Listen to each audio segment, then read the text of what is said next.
The story opens with shattered shards of glass scattered across the air, each fragment reflecting the disheveled image of a blonde-haired man. The name echoed in his mind with bitter familiarity. The incorrigible and violent recluse. The fragments mirrored a life fractured by fury. A sword gripped tightly in his hands, eyes ablaze with rage. An axe resting casually on his left shoulder while his right held a daisy, a malevolent smile twisting his features. He was the unhinged and boorish heir to Count Perdium. The man reclined in a wooden chair that mocked the idea of a throne, legs stretched out with an air of careless dominance. Around him lay the remnants of a ruined feast. Broken candles, shattered cutlery, a splintered table. His name was Cecil Perdium. Across from him, an older man, also blonde, struggled to remain upright. A deep gash marred his face, blood seeping steadily as his breath grew shallow. Teeth clenched, he glared at Cecil, disbelief and anguish warring in his eyes. How could he, once hailed as the strongest knight in the north, have fallen to someone like this? Flames consumed the battlefield, casting an ominous glow over the fallen soldiers who lay unconscious across the scorched earth. Through the smoke and heat, a man in a brown cloak emerged, approaching the wounded blonde knight of the north. Calm and deliberate, the cloaked figure inquired about the knight's thoughts. After all, he had invested considerable resources into orchestrating this elaborate trap. The blonde knight, one knee pressed into the ground and the other struggling to support his weight, remained silent. Fire crackled around them, its roar broken only by the heavy, measured footsteps of an advancing figure. Clad in armor, the unknown knight approached with a massive axe resting on his shoulder, his face hidden beneath a helmet. The battlefield fell into a tense stillness, pierced only by the sound of metal boots against stone and ash. Stopping before the fallen knight, the armored figure paused, his gaze sharp and unyielding behind the visor. He studied the older man's broken state, then coldly asked if the knight had enjoyed the trap laid out for him. The older man raised his head, blood streaking his face, and clenched his jaw. Disbelief laced his voice as he demanded to know if the man before him was truly the fool. Cecil Perdium. The notion of being deceived so thoroughly left him reeling. He could not fathom how his plan had been discovered, or how his downfall had been so meticulously engineered. The unknown knight advanced with unshaken composure, each step deliberate, each movement steeped in quiet dominance. He spoke with unsettling certainty. Not only was he aware of the older knight's strategies, but also the precise size of his army. Memories of his countless knights, once a source of pride, now flooded the older man's mind like a cruel joke.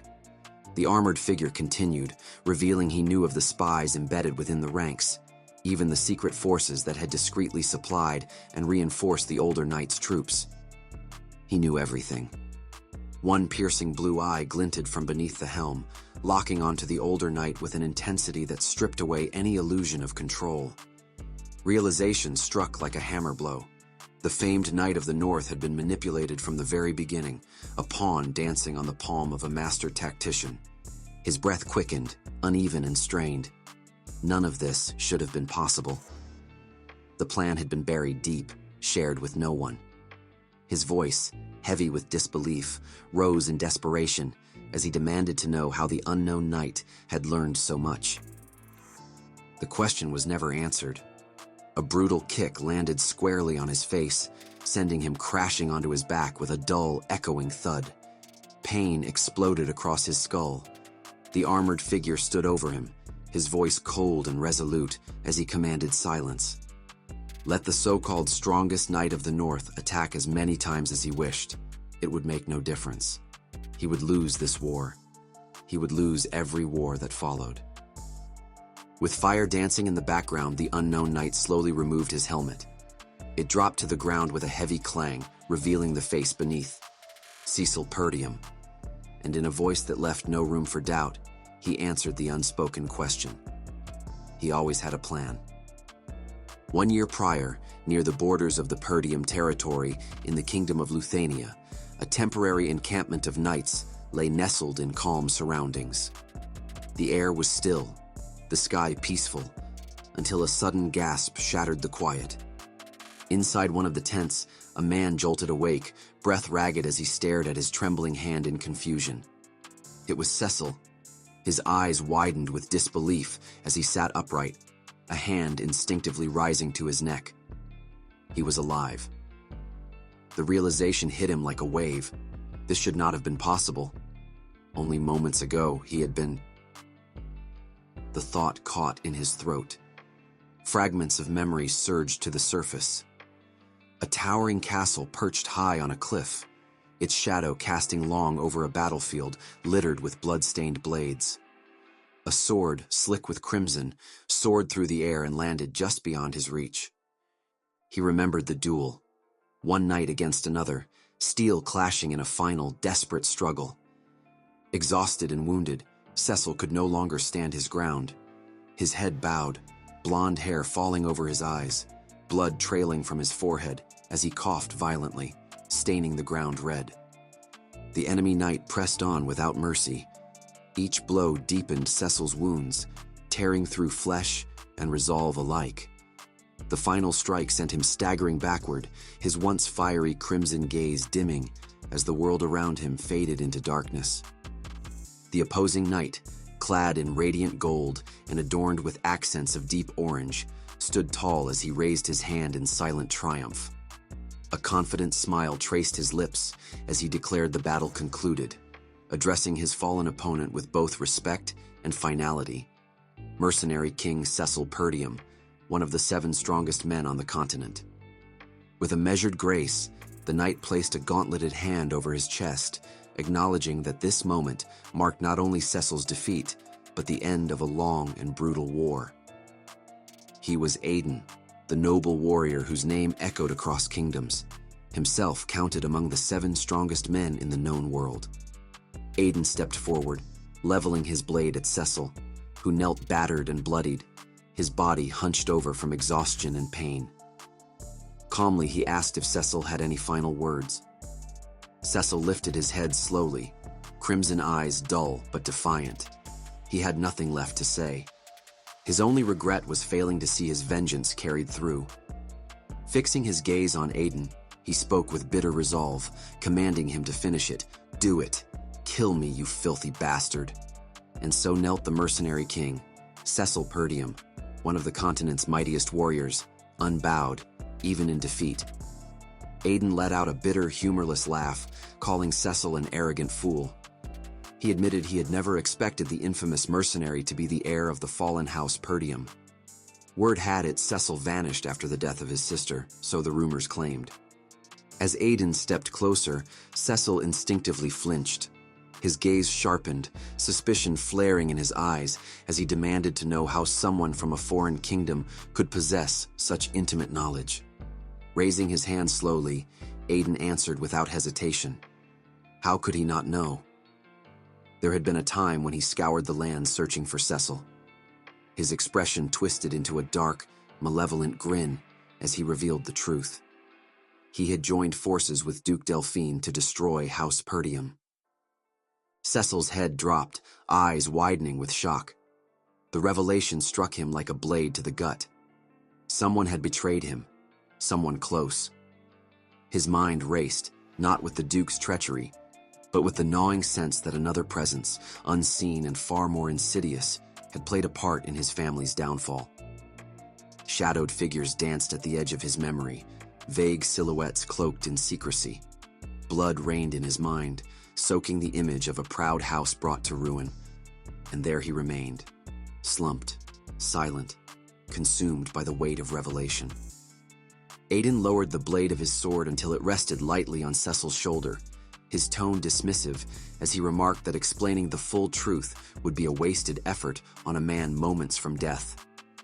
Shrouded in shadow, Cecil trembled, not from fear, but from the rage building inside him. His head snapped up, eyes burning with fury as he met Aiden's gaze and spat out a final curse, vowing he would never forgive him. Unmoved by the outburst, Aiden's expression remained cold and impassive. He narrowed his eyes, offering a quiet reply.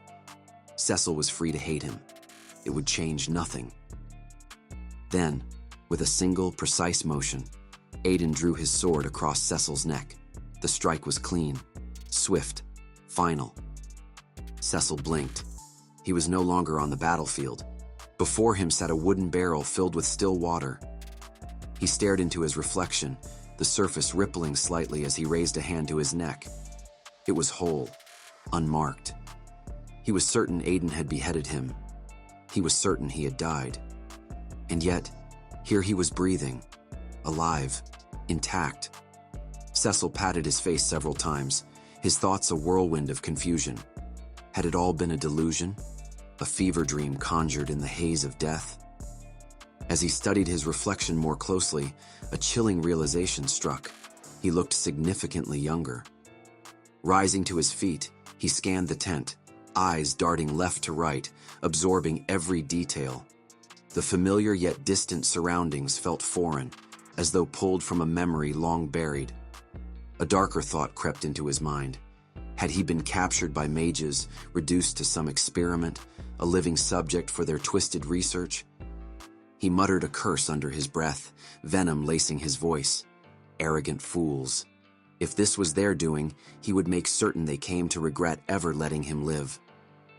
The silence was broken by a voice from just outside the tent. "Young master." Cecil froze.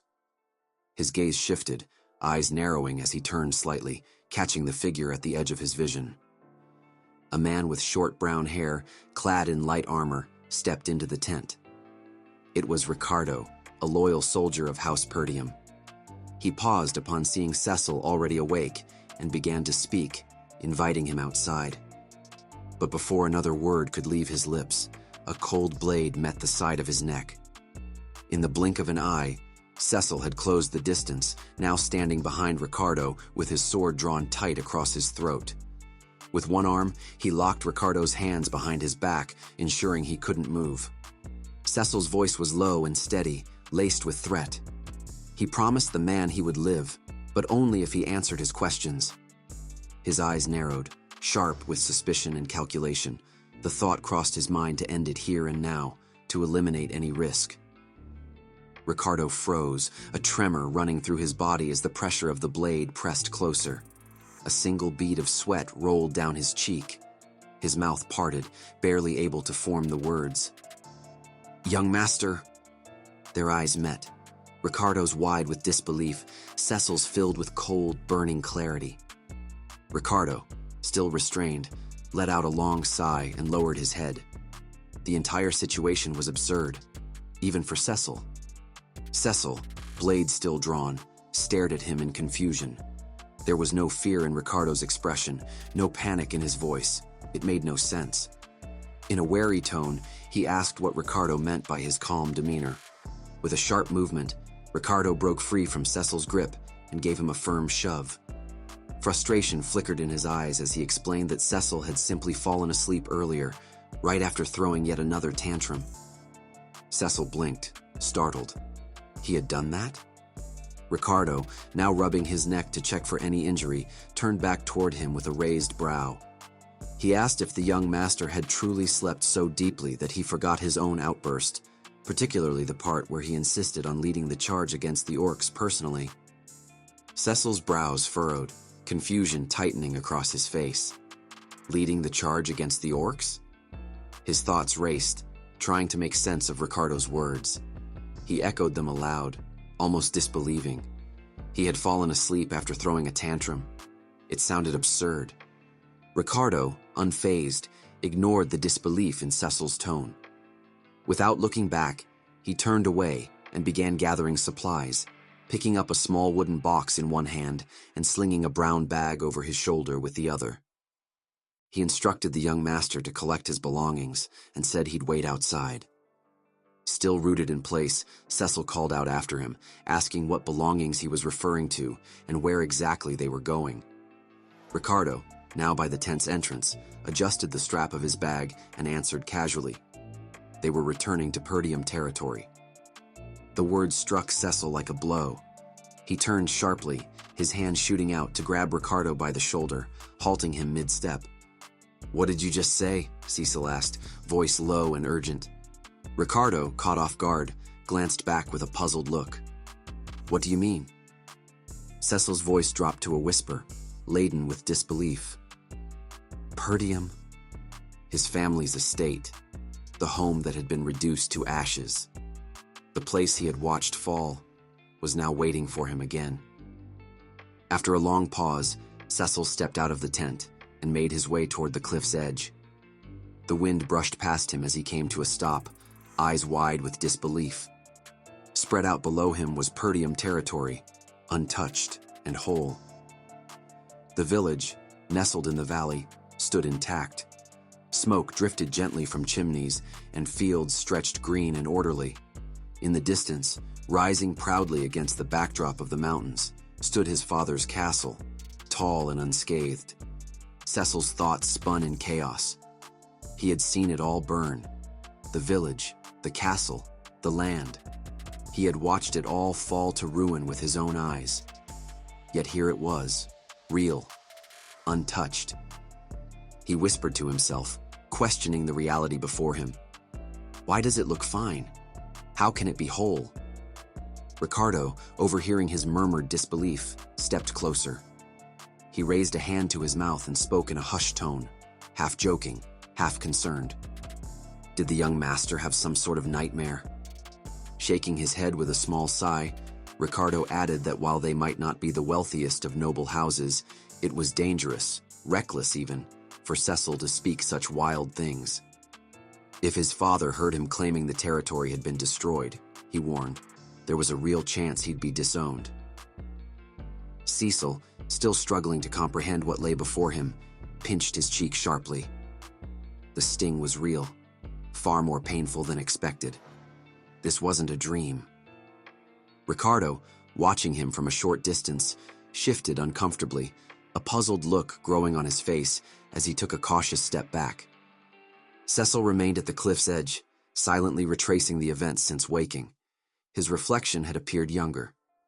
The land of Perdium, once reduced to ash, now stood whole.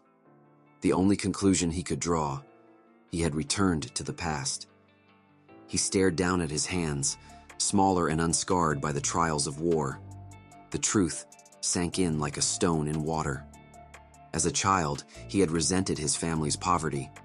His pride and insecurity, unchecked by wisdom, had fueled reckless outbursts and alienated those closest to him. Over time, the distance between him and his kin widened until no words could bridge it. Unable to face the disappointment and judgment, Cecil had fled, abandoning everything. Years passed. He became a mercenary, carving out a reputation through sheer grit and bloodshed. Battle after battle hardened him. Skill became survival. Strength became his name. And when he finally returned to Perdium, determined to atone for the mistakes of his youth, he arrived too late. The land he had once despised now lay in ruins. His family, his home, his legacy, gone. He had lost everything. But now, inexplicably, the past stood before him, and this time, he would not waste it. As Cecil walked slowly through the campsite, his thoughts drifted to the past, the one he had lived and lost. Now, with every step, it became clearer. Everything he had once known was still here. The air smelled the same. The old tents, the scattered supplies, the familiar voices in the distance. It was all intact, untouched by the ruin he remembered. He tilted his head upward, and for a brief moment, a faint blush colored his cheeks. If this truly was the past, then the people he had once loved, the ones he had lost, were still alive. A quiet laugh escaped him. Cecil lowered his head and covered his mouth with one hand, stifling the strange mix of relief and disbelief. It was absurd, unbelievable. And yet, here he was. Part of him wanted to laugh louder, to shout, even to sing. From the corner of his eye, Ricardo watched cautiously, eyebrows furrowed. The young master's sudden shift in demeanor was concerning. He looked almost unhinged. But Cecil's smile faded as quickly as it had come. His expression hardened with purpose. He couldn't afford to lose himself in wonder. Not yet. It was far too early to celebrate. Cecil turned slightly, glancing back at Ricardo, his earlier words echoing in his mind. They were here to fight the orcs. How could he have forgotten? His chest tightened as the weight of the day settled over him. He remembered now, all of it. This wasn't just any patrol. This was the disaster that would mark the first great failure of his life. By the end of this day, most of the men in this camp, soldiers who trusted him, would be dead. Back then, he had insisted on leading the expedition himself. Only 3 orcs had reportedly been sighted, and in his arrogance, he believed that was all. He saw it as a chance to prove himself, to finally be taken seriously. But the truth was far more grim. Over 24 orcs emerged from the woods that day, and his inexperience, his blind pride, had cost his men their lives. Now, as he walked through the camp, Ricardo trailing a few paces behind, Cecil's thoughts raced. The orcs hadn't fought with strategy, they were brutish and direct. If the soldiers prepared properly, if they acted now, they could survive. They could win. But there was a problem. No one would listen to a spoiled young noble who had done nothing but throw tantrums and act entitled. Not yet. Suddenly, a thunderous crash ripped through the camp. One of the wooden watch structures was hurled into the sky, shattering the uneasy calm. Cecil froze in place, eyes snapping wide open as his mind was wrenched back to the present. The massive wooden structure slammed into the ground before him, splintering on impact, a storm of dust and debris sweeping through the camp. Chaos erupted around him. Soldiers turned in stunned disbelief. Then a voice cried out, panic laced in every word. Orcs! 4 crimson-skinned orcs surged forward, their bloodshot eyes gleaming with malice. One brandished twin battle axes, while the others carried massive greatswords, their weapons as brutal as their intent. The soldiers scrambled into position, forming a fragile line of spears and shields in a desperate attempt to block their path. Cecil watched from the side, his eyes narrowing. Something was wrong. The orcs weren't just attacking, they were charging with purpose, without hesitation. Why were they moving so quickly? This wasn't how it had happened before. The camp descended into chaos as the orcs tore through the front lines. The soldiers, many of whom hadn't even fully equipped their armor, were thrown aside like ragdolls. Screams filled the air, followed by the sickening clang of metal against flesh. The enemy's assault was merciless and unrelenting. Then a powerful voice cut through the noise, shouting for order. A knight in heavy blue armor stormed into the battlefield, his presence commanding. This was Skovin, the expedition's commander. His tone was sharp, resolute as he barked orders for the soldiers to fall back and regroup into a proper defensive formation. But the orcs were already upon them. One of the brutes roared, the sound deafening, before swinging its greatsword in a wide arc. The blade cleaved through shields and helmets with terrifying ease. Skovin rushed to intercept, raising his blade just in time to parry the blow. The impact sent him skidding backward across the dirt, his boots digging trenches in the ground. Skovin clenched his jaw, frustration and disbelief contorting his expression. This was far from what he had anticipated. The orcs had launched a full-scale ambush while the soldiers were still unprepared, and there were far more of them than the scouts had initially reported. He could see the tide turning rapidly, and at this rate, his entire platoon would be wiped out. Amidst the chaos, a voice cut through the noise, shouting his name with urgency. Skovin's gaze snapped to the right, his instincts flaring, but he was a second too late. An orc was already upon him, axe raised high, ready to bring it down in a deadly arc. The voice cried out again, warning him to look behind. Skovin turned just in time to see the axe descending toward his head. Then, a blur of movement. A figure dashed in, fast and precise, Cecil. With a burst of speed, he grabbed Skovin by the plated shoulder and shoved him aside with surprising force. Skovin stumbled forward, crashing to the ground just as Cecil lunged into the path of the charging orc. Drawing his sword in one swift motion, Cecil intercepted the attack. The orc, caught mid-swing, left itself vulnerable. Without hesitation, Cecil's blade carved upward, severing through flesh and bone. The strike was clean and brutal, slicing from the creature's hand up through its shoulder in a single decisive motion. Scoven turned, wide-eyed, still processing the speed of it all. In the space of seconds, the young master had stepped in and saved his life. Scoven and the surrounding soldiers stood frozen, eyes wide with disbelief at what they had just witnessed. The orc, now missing its right arm, let out a guttural roar before collapsing onto its back with a heavy thud. Cecil remained standing, his posture steady and composed as he flicked the blood from his blade with a practiced motion. With a subtle sigh of irritation, Cecil rotated his wrist, testing the flexibility of his grip as he casually swung the sword at his side. The lack of mana coursing through his body frustrated him. Had he returned even further in time, perhaps he could have trained earlier, prepared more thoroughly. Without sparing the fallen orc another glance, Cecil turned and walked calmly toward the commander, who was still seated on the ground, stunned by the sheer force and precision the young master had displayed. Cecil raised a hand toward him, his expression calm but firm. "Hand it over," he said. Scoven blinked, still reeling. "What do you mean?" Cecil met his gaze with quiet authority and repeated himself, this time more resolutely. "The right of command, hand it over." Cecil stood tall, his hand extended with a playful smile curving his lips. He demanded the right of command from the commander, who remained on the floor, bracing himself with one hand in an effort to rise. The commander lifted his gaze, sweat beading on his brow. Internally, he dismissed Cecil's demand as absurd, especially in such dire circumstances. Their soldiers were dying, even now, as they stood there. The commander rose to his feet and walked away without sparing him a glance. Cecil, his hand still outstretched, looked bewildered as he uttered a single word. "What?" As the commander stomped off. "This isn't a game," the commander said sharply. "I can't just hand over the right of command, granted by his lordship, not even to you, Master Cecil." Cecil said nothing as he watched him leave. His jaw tightened in silent frustration. This is no good, he thought. Then again, I'd probably react the same if some spoiled brat suddenly demanded authority.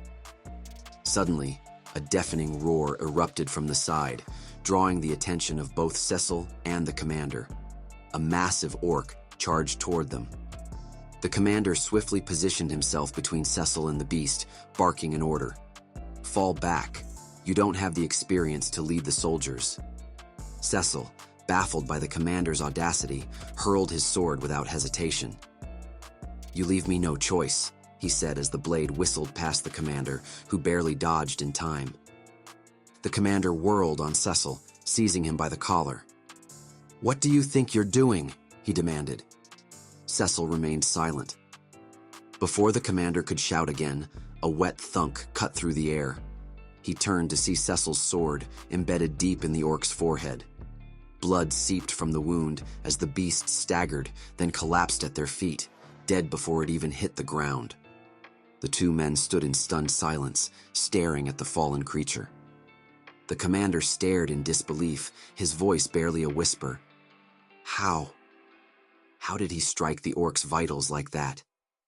He turned to Cecil, his expression unreadable. "Well?" Cecil asked, tilting his head.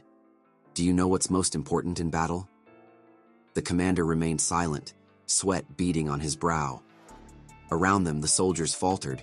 One collapsed to his knees while the others clutched their shields, panic-stricken, as 3 more orc thundered toward them. The beast's deafening roars sent tremors through the ranks, their formation buckling under the weight of fear.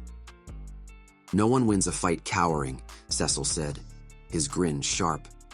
"You need fighters. You need fighting spirit." Before the commander could respond, Cecil lunged forward, sword in hand. He sprinted past the trembling soldiers, then launched himself into the air, driving his blade down onto the lead orc's skull with brutal precision. The impact sent a shockwave through the battlefield. Soldiers gasped, and even the commander stood frozen, eyes wide. Cecil wrenched his sword free, blood glistening on steel as he turned to the remaining beasts. "Come at me, you bastards," he snarled. "I'll slaughter every last one of you." With a wild, almost feral energy, Cecil flung himself toward the herd of orcs, sword flashing like a streak of lightning. He met their charge head-on, his blade carving through limbs and flesh with ruthless precision. None could withstand his onslaught.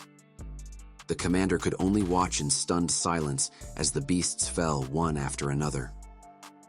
Am I dreaming? He wondered, his mind struggling to reconcile what he was seeing. Even I can't move that fast, and I can wield mana. His gaze locked onto Cecil, frail, exhausted, yet still dodging with eerie efficiency, conserving every movement. Then, in a single fluid motion, Cecil bisected an orc clean through its vitals. The commander's breath caught. That technique, is he a swordmaster? No, perhaps something even greater. Is this all you've got? Cecil taunted between labored breaths, his grin sharp despite his fatigue. I'm just getting warmed up. He jeered at the remaining orcs as they lunged, then turned his mocking gaze toward the cowering soldiers. Come on, you call yourselves warriors? His laughter was a challenge, a dare. Try harder. The soldiers watched in disbelief as the massive orc stampeded after Cecil. They're all chasing the young master, one shouted. Is he running away? Another muttered, confusion in his voice. The commander pushed himself to his feet and strode past his men, his gaze locked onto Cecil's retreating figure. The soldiers exchanged stunned glances. Since when did their leader follow another's lead? What in the world are you planning, Master Cecil? The commander thought, brow furrowed. He rushed in alone, drew every orc toward him, and now he's leading them straight toward the village. No, the cliff. A cold realization struck him. A bead of sweat rolled down his temple. Don't tell me. He whirled toward his men, voice sharp with command. Everyone, raise your shields. The soldiers hesitated, bewildered. We're following Master Cecil, the commander growled, his tone leaving no room for argument. The orc thundered after Cecil, their massive forms swiping at him as he sprinted just out of reach. If you're even half the leader you claim to be, Commander, Cecil mused, his grip tightening on his sword as energy crackled along the blade. You'll have figured out my plan by now. A fierce grin cut across his face. I'd love to take them all down myself, but even I can't do everything alone. With gritted teeth, Cecil parried the orc's attack at the cliff's edge, his body screaming in protest. Every muscle pushed to its limit. This damn body's about to give out. But then his lips curled into a grin. But all of you should manage just fine. In one fluid motion, he leapt backward off the cliff. The orc skidded to a halt, momentarily stunned, only to turn and see the commander and his soldiers advancing in perfect formation, shields locked and spears leveled. Perfect. As he fell, Cecil caught sight of the realization dawning in the commander's eyes. He understood. No, all units. Cecil's voice rang out, half lost to the wind. The commander didn't hesitate. Charge! The soldiers surged forward like a battering ram, shields slamming into the orc with brutal force. The beast scrambled, claws gouging the earth in a desperate attempt to hold their ground, but it was useless. Step by step, the soldiers drove them back, until with a final, thunderous push, the orc plummeted over the edge. Cecil watched as they crashed onto the jagged rocks below, their bodies bursting upon impact in a grotesque spray of blood and gore. The soldiers stood at the cliff's edge, breathless, their weapons still raised. Silence followed, save for the distant echo of the fall. The commander, however, remained kneeling at the cliff's edge, his voice cutting through the celebration as he shouted, "Master Cecil!" Cecil dangled precariously over the abyss, his sword wedged into the cliffside, the only thing keeping him from falling. He glanced up at the commander with a tired but triumphant grin. For a moment, the commander could only stare in stunned silence. Then, unexpectedly, he began to laugh, a relieved smile breaking across his face. Leaning forward, he stretched out his hand. "Hurry, take my hand." But Cecil's grip on the sword was slipping. His fingers trembled, his strength spent. "I can't," he admitted, his voice strained. The commander's eyes widened in shock. What? Before he could react, Cecil's fingers loosened, and he fell. The soldiers cried out in horror as their young master vanished into the darkness below. The commander's outstretched hand remained frozen in the air, his breath caught in his throat. Then, a voice, soft yet clear. Cecil. A woman, no, a girl with golden hair, stood in the shadows, her presence inexplicable. Cecil's eyes fluttered open, his body jolting back to awareness as he stared up at her, disbelief flickering across his face. Who? His vision blurred, then sharpened, just as the world around him shifted into something entirely unfamiliar. Elena? Cecil's voice was barely a whisper as the memory surfaced. His sister, standing before him in a moment of grief. Mother is gone now, isn't she? She trembled, pulling her knees to her chest. Another memory flickered, Elena turning away, her face hidden behind the curtain of her hair. Thank you, Cecil. Then, a sharper recollection. Elena slamming her hands on the table, her voice breaking as she shouted, "What's wrong with you lately?" And finally, her back turned to him, cold and distant. You're the worst. Lost in the pitch-black darkness, Cecil reached out as the memories swirled around him. These are all my memories of Elena. He clutched one like a fading ember, as if trying to hold on to it. Then, a small hand gripped his. He turned in surprise. There stood his younger sister, Elena, her eyes pleading. I'm begging you. Please, come with me. Cecil's eyes snapped open. Wet towel wrapped around his head, the familiar ceiling of his room above him. I'm alive. So they caught me after all. He lifted a hand, wincing as pain lanced through his body. Was that all just a dream? Every muscle screamed in protest as he tried to sit up. Damn. My whole body hurts. Serves me right for pushing myself to the limit when I can't even use mana yet. He groaned, clutching his stomach. At least the pain means I'm alive. Just then, the door swung open. Young master? A maid stepped inside, her white and red hair framing a gentle smile. Her crimson eyes softened in relief as she carried a basin of water. You're awake. Cecil turned to face the maid, Belinda, her name echoed in his mind. As she set the wooden water basin on the table with a thud, she let out an exasperated sigh. Do you have any idea how worried I was? She scolded. I told you the soldiers could handle those orcs alone. Cecil remained silent. Instead of answering, he pulled her into an embrace, catching her completely off guard. For a moment, Belinda froze, stiff in his arms. What's gotten into you? She muttered, baffled. Did you do something wrong? But Cecil only held her tighter. No, he murmured. I'm just glad to see you.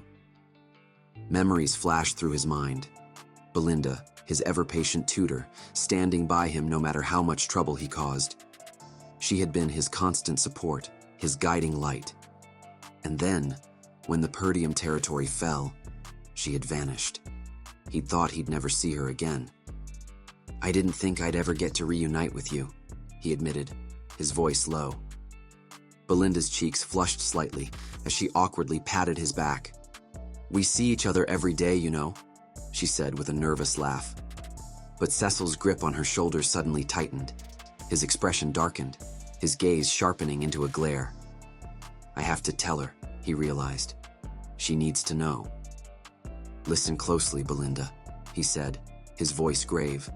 The House of Perdium is in danger.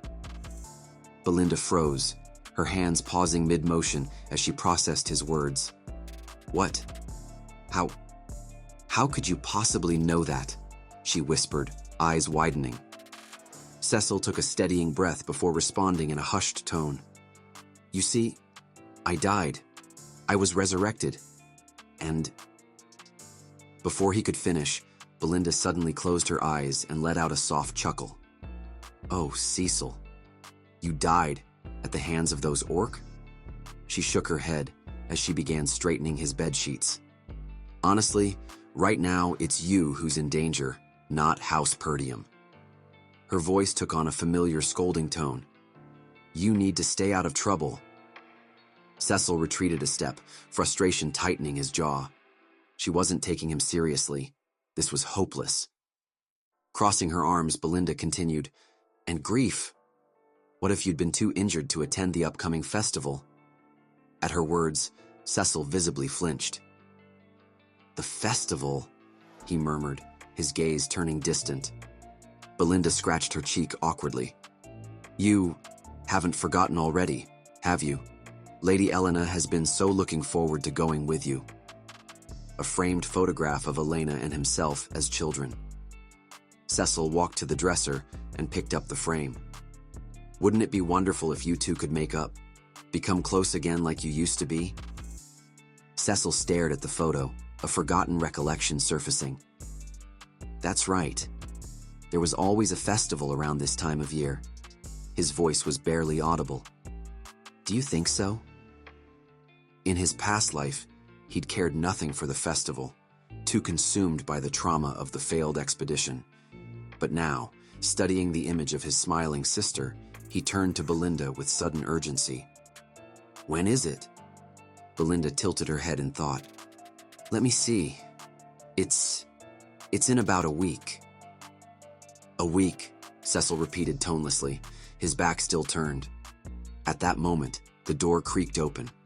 Even before seeing the visitor, Cecil knew this was the moment that would change everything. A devastating memory flashed through his mind, Elena's pleading voice saying, I'm begging you, please come with me. In 1 week's time, his sister would die. The girl who entered had blonde hair and striking blue eyes. It was Elena herself. The door creaked open, and the moment Cecil caught sight of his little sister's silhouette outlined in the frame, his breath hitched. He didn't think. His body moved before his mind could catch up. In 3 swift strides, he crossed the room and pulled Elena into a fierce embrace, his arms locking around her as if afraid she'd vanish. Elena froze, startled, her hands suspended awkwardly in midair. Behind them, Belinda's eyes widened at the rare display. Cecil wasn't known for open affection. What are you doing? Elena's voice came out muffled against his shoulder, tinged with suspicion. She wriggled slightly in his hold, a blush rising to her cheeks. You're messing with me, aren't you? The edge in her voice was sharp, familiar, an old reflex born from years of distance and distrust. Cecil didn't let go. His head dipped, bangs falling over his eyes as he murmured, I missed you. Elena froze for a heartbeat, then recoiled. Ew! What is wrong with you? She shrieked, voice cracking as she shoved him with both hands, catching him square in the chest. Let go already! The force of it knocked Cecil back. His legs gave out, weakened by days of strain, and he staggered into Belinda, who barely managed to keep them both from collapsing. A ragged cough tore from his throat, one after another, until his whole body shook. Still, beneath the pain, he couldn't help but be struck by her strength. She's always been the strong one, he thought, watching her dust invisible creases from her skirt with sharp, agitated gestures. I only came because Belinda asked, Elena said, chin tilted high in that haughty way she'd perfected. Her glare cut toward Cecil, but it didn't quite hide the glimmer of something else. Hurt. Maybe even betrayal. What was that supposed to be? She snapped. Did you seriously think you could just hug me and everything would be fine? Cecil blinked, still catching his breath, confusion knitting his brow. Forgive me. For what? Elena's expression darkened, her mouth flattening into a tight line as the memory clearly resurfaced. Did I ask you to show your face again? Even the sound of your breathing pisses me off. She folded her arms, eyes narrowing into a dagger-sharp glare. Don't tell me you forgot yelling at me like that, or was that just another Tuesday for you? Cecil blinked, momentarily stunned. I said that? He turned away, hand drifting to the back of his neck, his grimace betraying the churn of guilt beneath his calm. I knew we weren't close in my past life. But damn, was I really that cruel? A silence stretched between them, heavy and awkward. Then, softly, almost reluctantly, Cecil said, "I'm sorry." Belinda, who'd been hovering on the edge of the conversation like a nervous bird, nearly tripped over her own feet. Master Cecil? Just apologized?" Her wide eyes flicked to Elena, half expecting the sky to crack open. Elena jolted, her scowl faltering for a split second. "I heard he got trampled by those orcs," she muttered, squinting at him like he was a very suspicious puzzle. "Wait, did he hit his head or something?" Cecil exhaled, dropping his hand from his neck. Then, with deliberate slowness, he pressed a palm to his chest. "I was the one who beat those orcs." Belinda and Elena shuffled half a step back. Cecil clutched his chest as a sudden, searing pain lanced through his body. His breath hitched, muscles locking as he collapsed to his knees, whole frame shuddering under the invisible weight of both physical agony. Elena stepped forward, looking down at him with an expression caught between concern and lingering irritation. "Honestly," she huffed, "they dragged you back here on a stretcher, you know." She scoffed. Through the haze of pain, Cecil lifted his gaze to see both Elena and Belinda smiling down at him. Warm, genuine smiles that crinkled the corners of their eyes. A faint blush colored their cheeks in the afternoon light streaming through the window. The sight struck him like a physical blow. Just as I remember them. The thought came unbidden, carrying the weight of decades-old grief. Why did I ever take this for granted? His mind jolted back to the festival. In his first life, he'd dismissed Elena's invitation without a second thought, too consumed by the humiliation of the failed expedition to consider her feelings. He hadn't just ignored her, he abandoned her. That night had been the last time he saw his sister. He still remembered her face, tear-streaked, trembling, her voice cracking as she made one final, desperate plea for him to come with her. He hadn't even looked back. That decision had clawed at him for years, until the day they returned with what was left of her. A severed hand, the remains of her guards, once proud knight protectors, reduced to shattered armor and torn flesh, scattered pieces of a massacre. I should have gone with her. The thought sliced through him, clean and merciless. His head dropped, fingers knotting into the fabric over his chest like he could dig past the bone and tear the guilt out with his bare hands. Then, a sharp knock at the door shattered the silence. "May I come in?" All three, Cecil, Elena, and Belinda, turned toward the voice. Before anyone could answer, the door swung open, revealing two figures framed in the doorway, knights clad in gleaming blue armor, Jamal and Philip, their swords resting on their sides. Elena's brows knitted together. "Did something happen?" she asked, her voice laced with concern. "I told you to wait outside." Jamal rubbed the back of his neck and apologized. "Forgive the intrusion, but the servants requested Lady Elena's presence. The festival preparations, the supplies need her oversight." Cecil's eyes darted between them, a crease forming between his brows. Why would Elena be handling something like that herself? As if sensing his unspoken question, Belinda exhaled softly, her eyelids lowering with a mix of fatigue and resignation. "You wouldn't know, young master," she said, her tone gentle but edged with honesty. "You were always off gallivanting about. But the fact that Lady Elena has to manage those affairs herself..." She shook her head. "It shows how desperate things have become. House Perdium's workforce is stretched razor thin." Cecil tensed. That bad? He'd known the house had fallen on hard times, but not like this. Not to the point where Elena, of all people, had to carry the burden alone. She was already walking away, her boots clicking softly across the floor. But just before the doorway, she paused. Glancing back, she lifted her hand in a half-hearted dismissive wave. "I'll get going.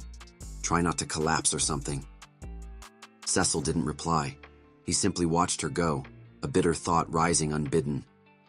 Not that I would have cared back then anyway. The weight of that truth hit hard, settling cold and heavy in his chest. He'd been so blind, so selfish, She had carried more than he ever bothered to see. He pushed his hands into his pockets and straightened. "I'll help." Elena stopped mid-step. She didn't turn right away. When she did, it was slow, almost reluctant, and when her eyes met his, there was a flicker of disbelief behind them, softened by something almost fragile. A faint blush touched her cheeks.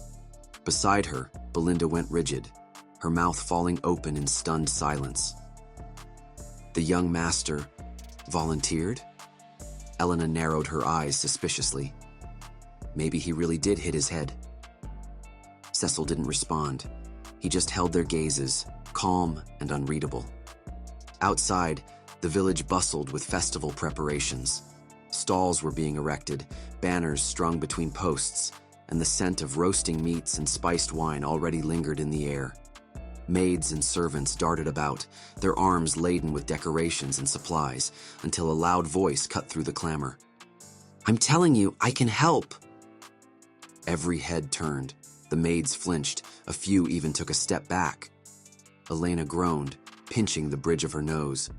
Ugh, not this again. She marched over, shoving at Cecil's shoulder. "Go away, you're making everyone uncomfortable." They squabbled like children, her pushing, him resisting, while whispers rippled through the gathered staff. "Why won't you let me help you?"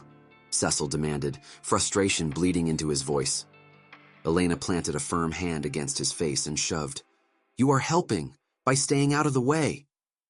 She barely budged him, but the gesture stirred something far heavier. His mind flashed, her body, found not near the festival, but deep in the slums. She hadn't wandered off. She'd been lured, or dragged. Her guards torn apart, her life discarded. That scene was burned into him now, a memory he hadn't yet lived, but could never forget. If he wanted the truth, he'd need to see the castle's underbelly with his own eyes. The sharp clatter of armor and labored breaths echoed down the corridor.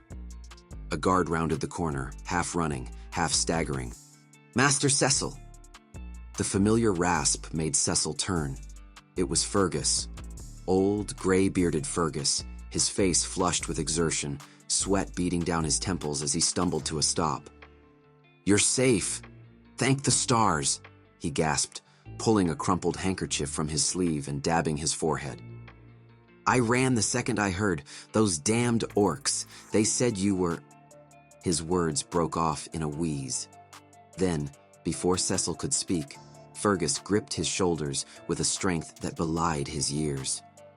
Tears welled in the old knight's eyes, his voice cracking. "Thank the gods. I thought I'd lost you too." Cecil winced as Fergus's weathered gauntlets clamped down on his shoulders like rusted vices. "Sir Fergus," he said through gritted teeth, "must we really keep bringing that up?" Elena, never one to waste an opportunity, clasped her hands behind her back with a syrupy smile. "Perfect timing," she chirped. "My dear brother's been odd since waking up. Would you mind escorting him back to his chambers before he does anything else irrational?" "Of course, my lady," Fergus beamed, positively glowing with duty. Cecil groaned and dragged a hand down his face. "My reputation really is cursed," he muttered under his breath. But there was no point in lingering, not now. If he wanted answers, he'd have to move carefully. A week, that's what he'd give himself. Enough time to observe, to investigate, to prepare. He straightened. His voice firmed. "There's a training hall on the grounds, isn't there?" Fergus blinked. Yes, young master? Take me there. Immediately." Fergus stared. Pardon? Did you say the training hall?" Cecil's gaze was unreadable, his tone flat. "I intend to train. Starting now." The declaration hit with the force of thunder. For a moment, Fergus just gaped. In all his decades of loyal service, not once had he heard such words from the famously indolent young master. "At once, my lord." They made their way through the grand corridors of House Perdium, the silence between them filled with the echoes of boot falls and faint candlelight. Cecil's boots scuffed against the stone floor as he surveyed the training grounds. His breath caught at the pristine condition before him. Polished weapons gleamed along the racks, their edges honed to perfection. Even the packed earth of the sparring circle appeared freshly leveled. This was no neglected relic of House Perdium's former glory. It was a space maintained with near-reverent care. He should be able to train here just fine. Never in his days as the mercenary king had he dreamed of such a well-kept training hall. The old man dipped his head and explained that he had maintained the grounds in case the young master ever wished to use them. Deep down, the old knight had always known, even if the young master had strayed, it would not be forever. A sudden realization struck Cecil. The old man had held out hope for him in his past life as well. Cecil lowered his gaze, understanding now that the old knight's belief in him had never wavered. With one hand in his pocket, Cecil strode forward and patted the old man's armored shoulder. He hoped the old knight would live a long life, because dying was the worst. The old knight regarded him with a soft chuckle. Cecil spoke as though he had already lived a lifetime. Cecil glanced back at the old knight, a faint glint in his eyes as he smiled. The old man remained as sharp as ever, though he clearly didn't appreciate Cecil's casual remark about being brought back to life after death. With a sigh, the knight urged him to stop. Dismissing the conversation, Cecil strode back to the center of the training area. He turned his head slightly, informing the old knight he could leave. Training was about to begin. The old man bowed earnestly before taking his leave. Cecil watched him go, lingering on the sight. At this age in his past life, he had believed everyone around him was an enemy. Memories of Belinda, Elena, and Fergus surfaced, proof that they cared for him all along. He just hadn't been looking. As the old knight disappeared from view, Cecil stuffed his hands into his pockets and muttered under his breath, 1 week before his sister dies. His mind replayed the events of his previous life. Another noble's son had been blamed for Elena's death, dragging House Perdium into a territorial war that ultimately led to its ruin. In other words, her death had been the trigger. Cecil's eyes snapped open, resolve hardening his expression. This time, he would make things right, starting now. He settled onto the training ground's packed earth, legs crossed, eyes shut. His body needed conditioning, and fast. Time was already running out. Cecil drew in a slow, deep breath. At the very least, he needed to harness enough mana to wield it effectively. As he focused, faint blue particles of energy flickered around him. Raw mana, the invisible force that allowed humans to transcend their physical limitations. While most struggled even to sense its presence, Cecil had honed his control amid the chaos of war. The process was simple in theory. Gather the scattered particles, weave them together like thread, and condense them into a concentrated form. A swirling core of blue energy materialized between his palms. For a veteran of countless battles, forming a basic mana core was effortless. But mere competence had never been enough, not for someone who had once stood among the continent's 7 strongest warriors. Beads of sweat formed on his brow as he pushed further, drawing in more energy. The technique he used was born from half-forgotten knowledge, a fragment of an ancient magic tome he had discovered in his past life. Its teachings were radical. By forging additional mana cores beyond the one all humans possessed and binding them together, a practitioner could multiply their power exponentially. His muscles trembled as he forced more energy into the swirling mass before him. With a sharp exhale, the blue core shuddered, then split. 2 more spheres of energy materialized, their hue shifting to a deep crimson. The backlash hit instantly. His vision blurred as blood welled in his throat, spilling from his nose and mouth. Gasping, he braced himself against the ground, coughing violently. 3 cores. That was his limit now, far from the 5 he had once achieved, but enough. The technique was a double-edged sword. Its explosive power came at a cost, unsustainable mana consumption. That fatal flaw had cost him his life against Aiden. He had been exhausted, reckless, leading his knights into battle with empty reserves. Had it been a fair duel, the outcome would have been different. Wiping the blood from his lips, Cecil steadied himself. The method was unstable, but it would suffice for now. Time and youth were on his side. As he rose to his feet, his gaze hardened. Next time, it would be Aiden's head that rolled. He would see to it personally. Duke Delphine, every scheming noble hiding in his shadow, all of them crushed beneath his hand. The fire in his eyes burned with cold, unwavering resolve. 1 week later, the day of the festival. The streets of Perdium Castle buzzed with activity, alive with music, laughter, and the clatter of merchant stalls. Cecil adjusted the strap of his belt, securing it firmly around his waist before slipping 2 candles into his side pouch. His sword hung at his hip, its presence as deliberate as his stride. Passers-by glanced his way, sensing something different in the way he carried himself, an air of purpose that hadn't been there before. Elena's eyes widened when she spotted him. For a moment, she stood frozen, caught between disbelief and surprise. Arms crossed, she studied her older brother with wary curiosity. He actually came. "What's gotten into you?" she asked, her voice laced with skepticism. The idea that he of all people had invited her to the festival was absurd. Cecil kept one hand tucked in his pocket, his reply casual.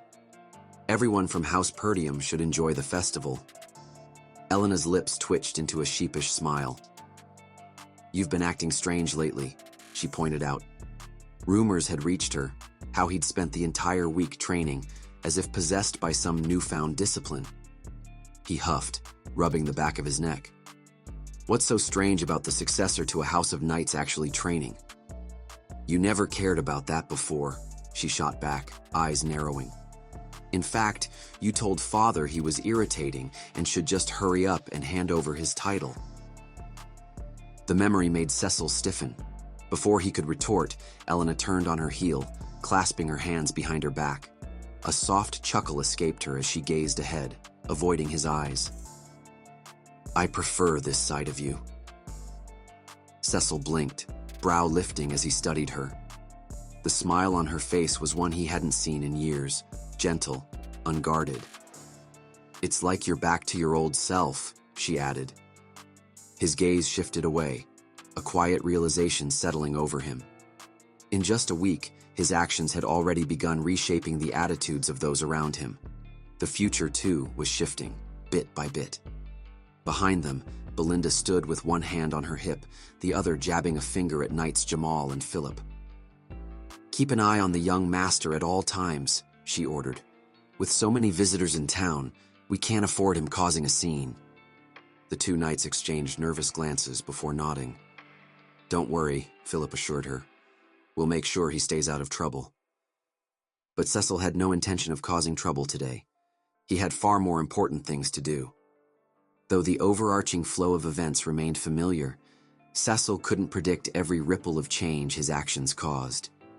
Knowing the future was one thing, using that knowledge wisely was another. He had to adapt as each situation unfolded, but he was ready. Cecil and Elena paused at one of the merchant stalls where the vendor hawked fresh bread. While Elena haggled with the merchant, Cecil kept a watchful eye on their surroundings, scanning for anything unusual. After weaving through the bustling stalls, Elena plopped down on a set of stairs with an exaggerated sigh. "Same thing every year," she muttered. "Predictable. I wish there was something new to do." Cecil remained standing beside her, hands in his pockets, gaze still sweeping the crowd. Nothing had happened yet, and the festivities were nearly over. Had his presence altered things? Or was it simply because he had stayed by Elena's side? Then, a hoarse voice cut through the noise. "Care to go somewhere else?" Cecil's eyes narrowed as he turned. One of the knights, Jamal, extended a hand to Elena. "A friend told me they're doing something new in another neighborhood this year," he said. Elena's curiosity flickered to life. After a moment's hesitation, she took his hand and rose with a playful smirk. "If it's not fun, I'm blaming you." A few paces behind her, Cecil stood motionless. One hand stayed buried in his pocket, the other clenched into a fist. His sharpened gaze locked onto the 2 knights. Jamal and Philip, the traitors who had betrayed his sister in his past life.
Jamal and Philip, Elena's guard knights, have been responsible for her safety since childhood, earning their status as the most trusted individuals in the Perdium territory.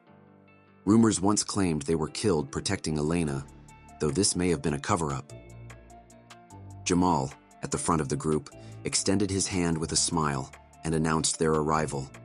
Elena's excitement was unmistakable, while Cecil, hands in his pockets, remained neutral. As they moved through the town, it stood eerily empty, devoid of any signs of life. Elena turned from side to side, scanning the empty space with a scowl. She questioned Jamal, demanding to know who could possibly perform in such a filthy place. Jamal, slightly nervous, rubbed the back of his neck and admitted they weren't ready yet.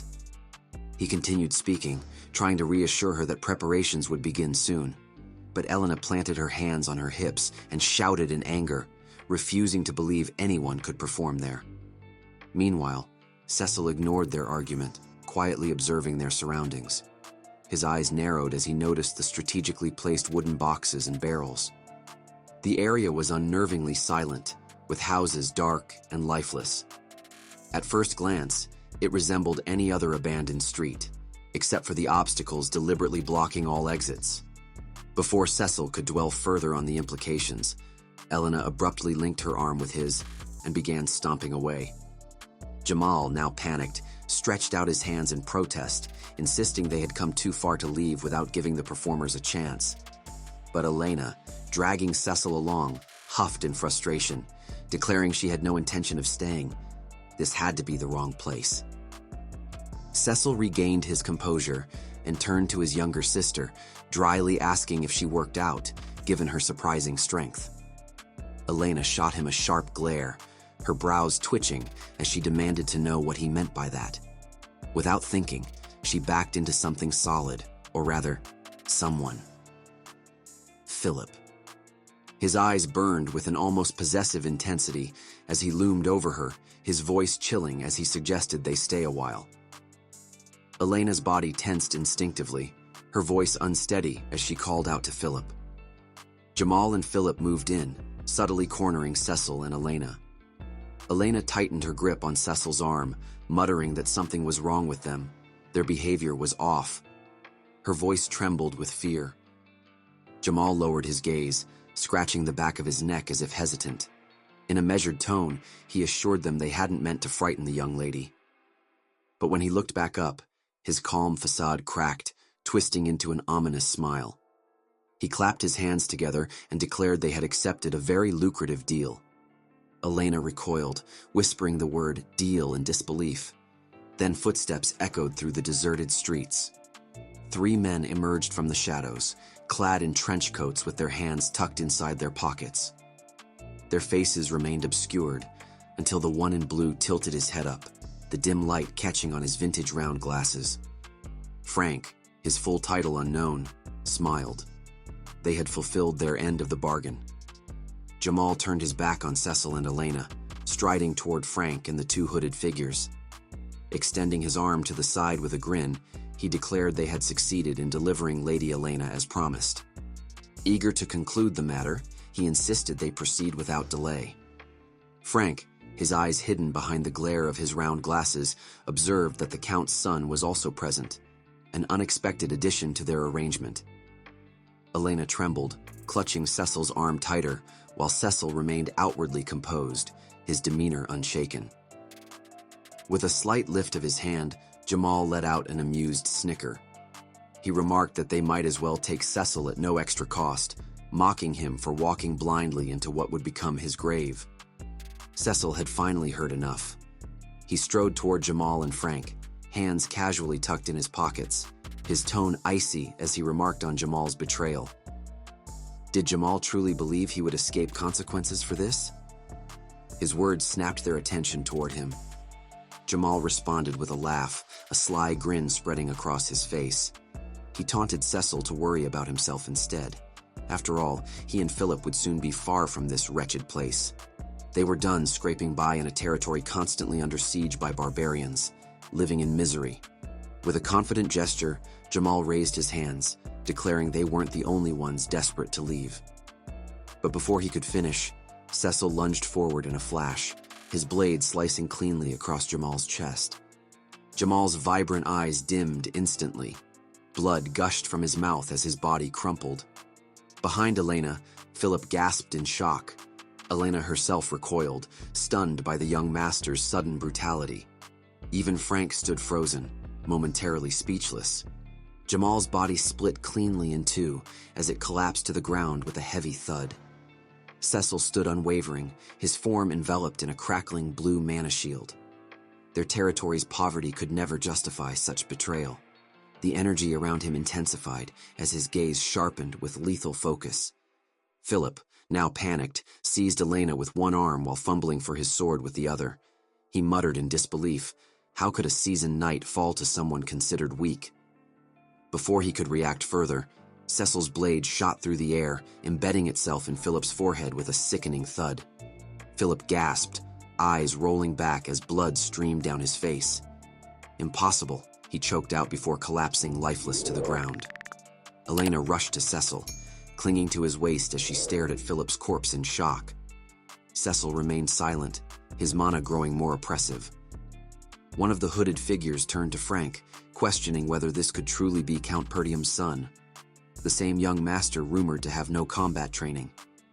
Frank observed silently, though internally reassessing. The rumors had clearly misjudged Cecil's capabilities. Despite the knights being caught off guard, eliminating 2 trained warriors in seconds was no fluke. Each strike had been precise, infused with lethal mana. The evidence was undeniable. Cecil was far more dangerous than anyone had anticipated. Elena clung to Cecil, her tear-filled eyes searching his face for answers. When he remained silent, she barely had time to react before his swift strike to her neck sent her collapsing against him. He caught her effortlessly, gently lowering her unconscious form to the ground. A quiet whisper escaped him. "Rest here for now," before he turned to face Frank and his men. One of the lackeys chuckled, thanking Cecil for sparing them the effort of subduing Elena themselves. Still, Cecil kept his back to them, indifferent. Frank stepped forward, intrigued. This version of Cecil starkly contradicted the reports they'd received. He admitted they had planned to dispose of Jamal and Philip themselves. Amused, Frank retrieved his cutty tobacco pipe and took a slow drag. His tone was casual, as he questioned whether Cecil had been concealing his true capabilities all along. Cecil finally moved, yanking his sword free from Philip's corpse with a smooth motion. "It doesn't matter," he replied flatly. As he turned fully to face them, his blade flicked to the side, splattering blood across the ground. His gaze locked onto the 3 men. 3 against 1, he mused, assessing them with cold precision. The 2 underlings barely registered as threats. Their mana was weak, hardly worth his attention. But Frank was different. His energy radiated power, thick and suffocating. This, Cecil noted silently, would be the real challenge. Cecil turned to face the 3 men, his body shrouded in mana as thin strands of energy unraveled from his left hand. He understood the fight needed to be brief. Advancing toward Frank and his men, Cecil demanded to know who had hired them. Frank stretched his arm to the side, dismissive, replying that it no longer mattered. Cecil would be dead within moments. Cecil's mana surged, intensifying around him. He exhaled, unsurprised by Frank's evasion. Clenching his fists, his eyes gleamed with a dark challenge, silently promising Frank would beg to talk before the end. One of the men unsheathed his sword, asking Frank for permission to cut Cecil down. Without turning, Frank declared his intent to keep Cecil alive, to carve him apart piece by piece. He wanted the Duke, Cecil's father, to drown in grief. From behind his round glasses, Frank's exposed eye glinted as he added, "The more Cecil suffered, the more exquisite their corpses would appear." The two men lunged, blades drawn. Cecil's gaze remained fixed on them as he snatched the candle from his pocket and hurled it into the air between them. One attacker flinched, mistaking it for a firecracker. Distracted, he failed to track Cecil's movement, until it was too late. In a flash, Cecil split the candle midair and drove his sword through the man's forehead. The strike was seamless, fatal, before the victim even registered the blow. The dead man collapsed onto his back with a heavy thud, his body limp against the cold ground. Before the sound even faded, his teammate surged forward, blade flashing as he aimed a vicious slash at Cecil's flank. Cecil reacted instantly, his sword whipped behind him in a fluid arc, steel meeting steel with a sharp clang. The impact shuddered through his arm, but he didn't relent. Like a serpent coiling around its prey, his free hand lashed out, locking around the attacker's wrist. The man grunted, muscles straining, but Cecil's grip was unyielding. With a brutal twist, he wrenched the sword from the man's grasp, sending it clattering across the stone. Defenseless now, the man barely had time to widen his eyes before Cecil's blade sliced through the air. A single, merciless stroke.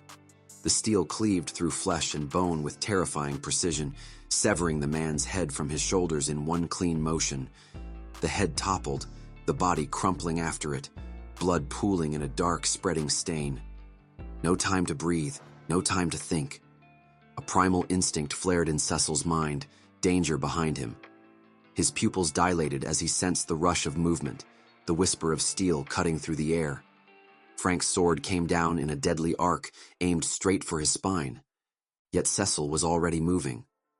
In one effortless motion, he pivoted, his own blade rising to meet Frank's strike. The clash sent a deafening clang reverberating through the air, the force of it vibrating through Cecil's bones. Sparks flew as steel ground against steel, but Cecil held firm, his stance unbroken. Frank's attack had been swift, brutal, but Cecil was faster. Frank's eyes widened behind his round spectacles, disbelief flashing across his face. Cecil had blocked the attack from an angle that should have been indefensible, a move that defied logic. Even more unsettling was the fact that Frank had completely concealed his presence, yet Cecil had reacted as if anticipating the strike all along. Before Frank could process the impossibility, Cecil pivoted with lethal grace, his sword arcing upward in a silvered blur, aimed directly at Frank's exposed throat. Caught mid-motion, Frank had no time to evade, only to twist slightly as the blade found its mark. A searing pain flared across his neck, but the cut was shallow, the lethal strike partially deflected by the thick metal of his smoking pipe, which split cleanly in two, with a sharp clink. Frank wasted no time. Even as the severed pipe clattered to the ground, he retaliated, his own sword lashing out in a vicious horizontal slash. Cecil barely raised his blade in time, steel meeting steel with a reverberating clang that sent sparks skittering through the air between them.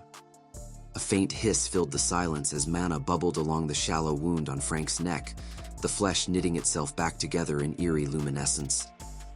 A slow, knowing smile spread across Frank's face as he regarded Cecil. The strike had been precise. Had his mana reserves been even slightly weaker, the blow would have taken his head.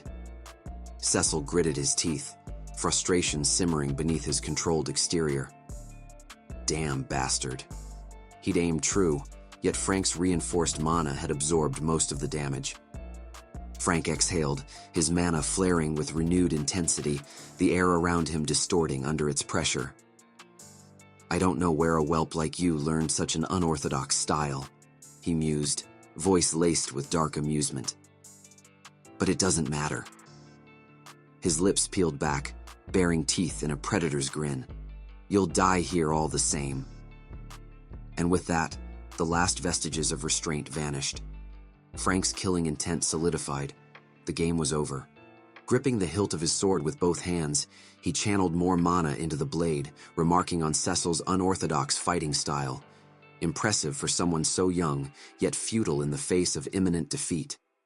With a forceful shove, he sent Cecil stumbling backward, mocking his dwindling mana reserves with unwavering confidence. As Frank unleashed another mana-infused slash, Cecil crossed his dual blades to block the attack. Frank's laughter grew louder, his arrogance swelling, until his eyes met Cecil's. The young warrior grinned back, almost relishing their deadly exchange. That smile gave Frank pause, a flicker of uncertainty breaking his focus. Cecil seized the opening without hesitation, parrying Frank's sword and throwing him off balance. In a single, fluid motion, he twisted his body mid-air, a blur of speed and precision. Frank's confusion barely registered before Cecil's boot, charged with searing mana, crashed into his jaw. The impact shattered the lenses of Frank's glasses, and he was hurled backward, skidding across the ground in a shower of dust and blood. Cecil landed in a low stance, unshaken, his body coiled like a predator ready to strike again. Frank, dazed but stubborn, adjusted his crooked hat and forced a smirk, scoffing at the attack as if it were nothing against the fortified shell of his mana shield. Yet arrogance froze on his face. A violent cough tore through his chest, ripping blood from his mouth in thick, dark streams. His knees buckled under him, and he collapsed to the ground, hands clawing at the earth in disbelief. Blood gushed from his mouth as he clutched his chest, his breath ragged, his eyes rolling back into a milky white haze. His body trembled uncontrollably, his vision flickering, and he stared at his quivering hand, horror dawning in his fading consciousness. He could not understand. Cecil's mana had been nearly drained moments before.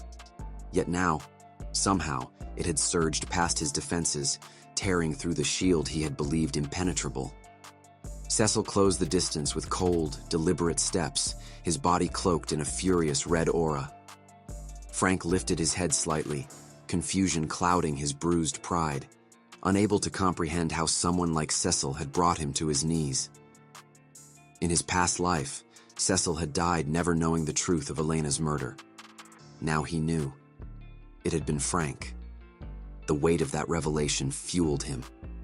With a silent roar, Cecil unleashed his third core. Mana exploded outward in a blood-red wave, suffocating the air around them. Beneath his shirt, 3 searing dots burned into existence, pulsing like heartbeats. Hatred blazed in Cecil's eyes. Frank would pay. Releasing the third core's full force, Cecil's presence twisted, becoming almost monstrous. Frank staggered, teeth gritted against the pressure crushing him from all sides. It was unthinkable. Cecil had tripled his mana output. Frank barely registered the shift before Cecil vanished from sight. A whisper of movement, a blur, and then he was there. Too close, too fast. Cecil's twin swords sang through the air, and Frank reeled as he tried to defend. Each strike came heavier, sharper, faster than the last, hammering down like iron against brittle bone. Frank's sword quivered under the relentless assault, its edge beginning to fracture. Panic wormed its way into Frank's mind.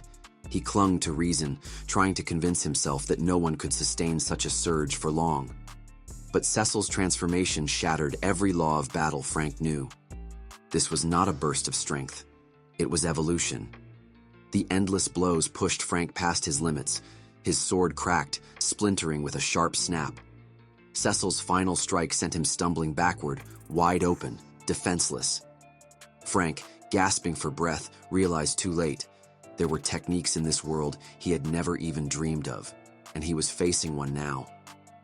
Sensing the collapse of Frank's guard, Cecil bent his knees, coiling like a spring before launching upward with a savage rising slash.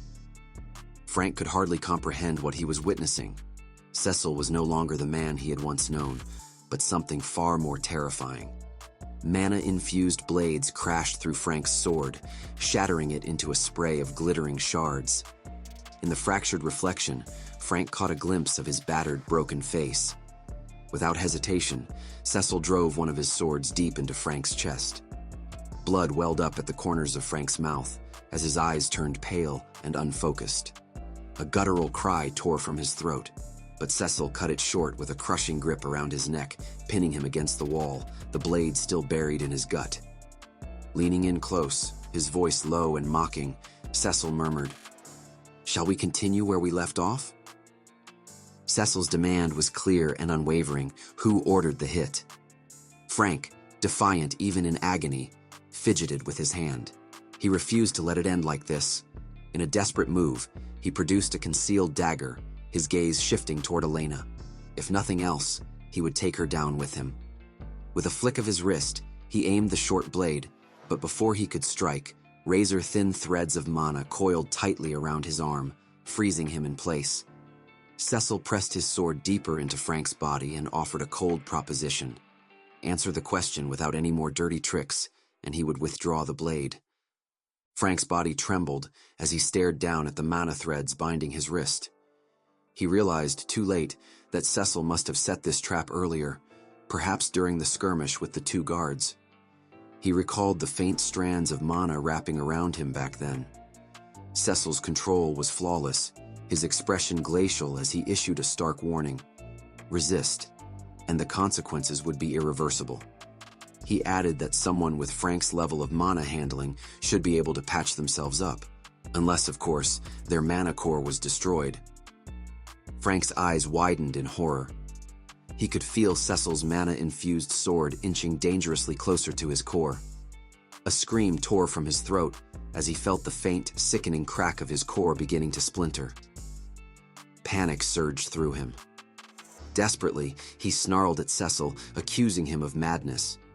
The resulting mana reflux could cause an explosion powerful enough to level the entire neighborhood.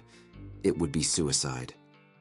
Cecil, unfazed and unblinking, replied that such a consequence only applied to the unskilled. In his hands, he could make the explosion work in his favor. Frank's entire body shook violently, mana cracking like lightning beneath his skin. When he met Cecil's eyes, he no longer saw a man, only death itself, waiting patiently. Fear crushed any remaining resistance. Tears of panic welled up as he screamed the name. Count Desmond. He gasped again, repeating it. Count Desmond had ordered the hit. He needed an excuse to ignite a war between House Perdium and House Digald. Cecil's expression darkened, confusion flashing briefly across his face. So it was Count Desmond's doing after all. In his past life, he recalled Duke Delphine always hiding behind lesser houses to do his dirty work, never staining his own hands. Disgust twisted Cecil's features as he thought to himself, "How dare you hide behind someone else, you cowardly bastard!" Cecil's arm tightened like a vice around Frank's battered body as he demanded the truth. Was this the reason Frank and his men had been ordered to kill Elena? Frank panted heavily, the weight of his injuries finally pressing down on him. With a shallow nod and a ragged breath, he confirmed it. That was indeed their mission. Without a word, Cecil drove his sword deeper into Frank's gut. A guttural sound tore from Frank's throat as blood splattered from his mouth, staining his chin and chest. Eyes wide in disbelief, Frank choked on his own blood and stammered out a protest. Cecil had promised to let him go. Cecil's scoff was cold and merciless. He tilted his head slightly, studying Frank like a pitiful insect. Was he truly begging for his life now? After spending his years mercilessly taking the lives of others? There was no sympathy left in Cecil's heart. Through gritted teeth, Frank let out a broken chuckle, pressing his forehead against Cecil's. His voice was strained, but dripping with defiance as he warned Cecil that killing him would change nothing. The gears were already in motion. House Digald had all the justification they needed to declare war. Did Cecil truly believe anyone would trust the word of a good-for-nothing like him? Whether he lived or died, House Perdium was doomed. Before Frank could say another word, Cecil clamped his hand over Frank's face and slammed his head back against the stone wall with a dull, sickening crack. Mana roared around Cecil like a living storm. Leaning in, he whispered a dark confession.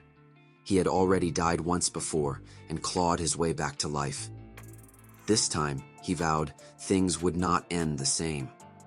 With a savage twist of his sword, Cecil shattered Frank's mana core.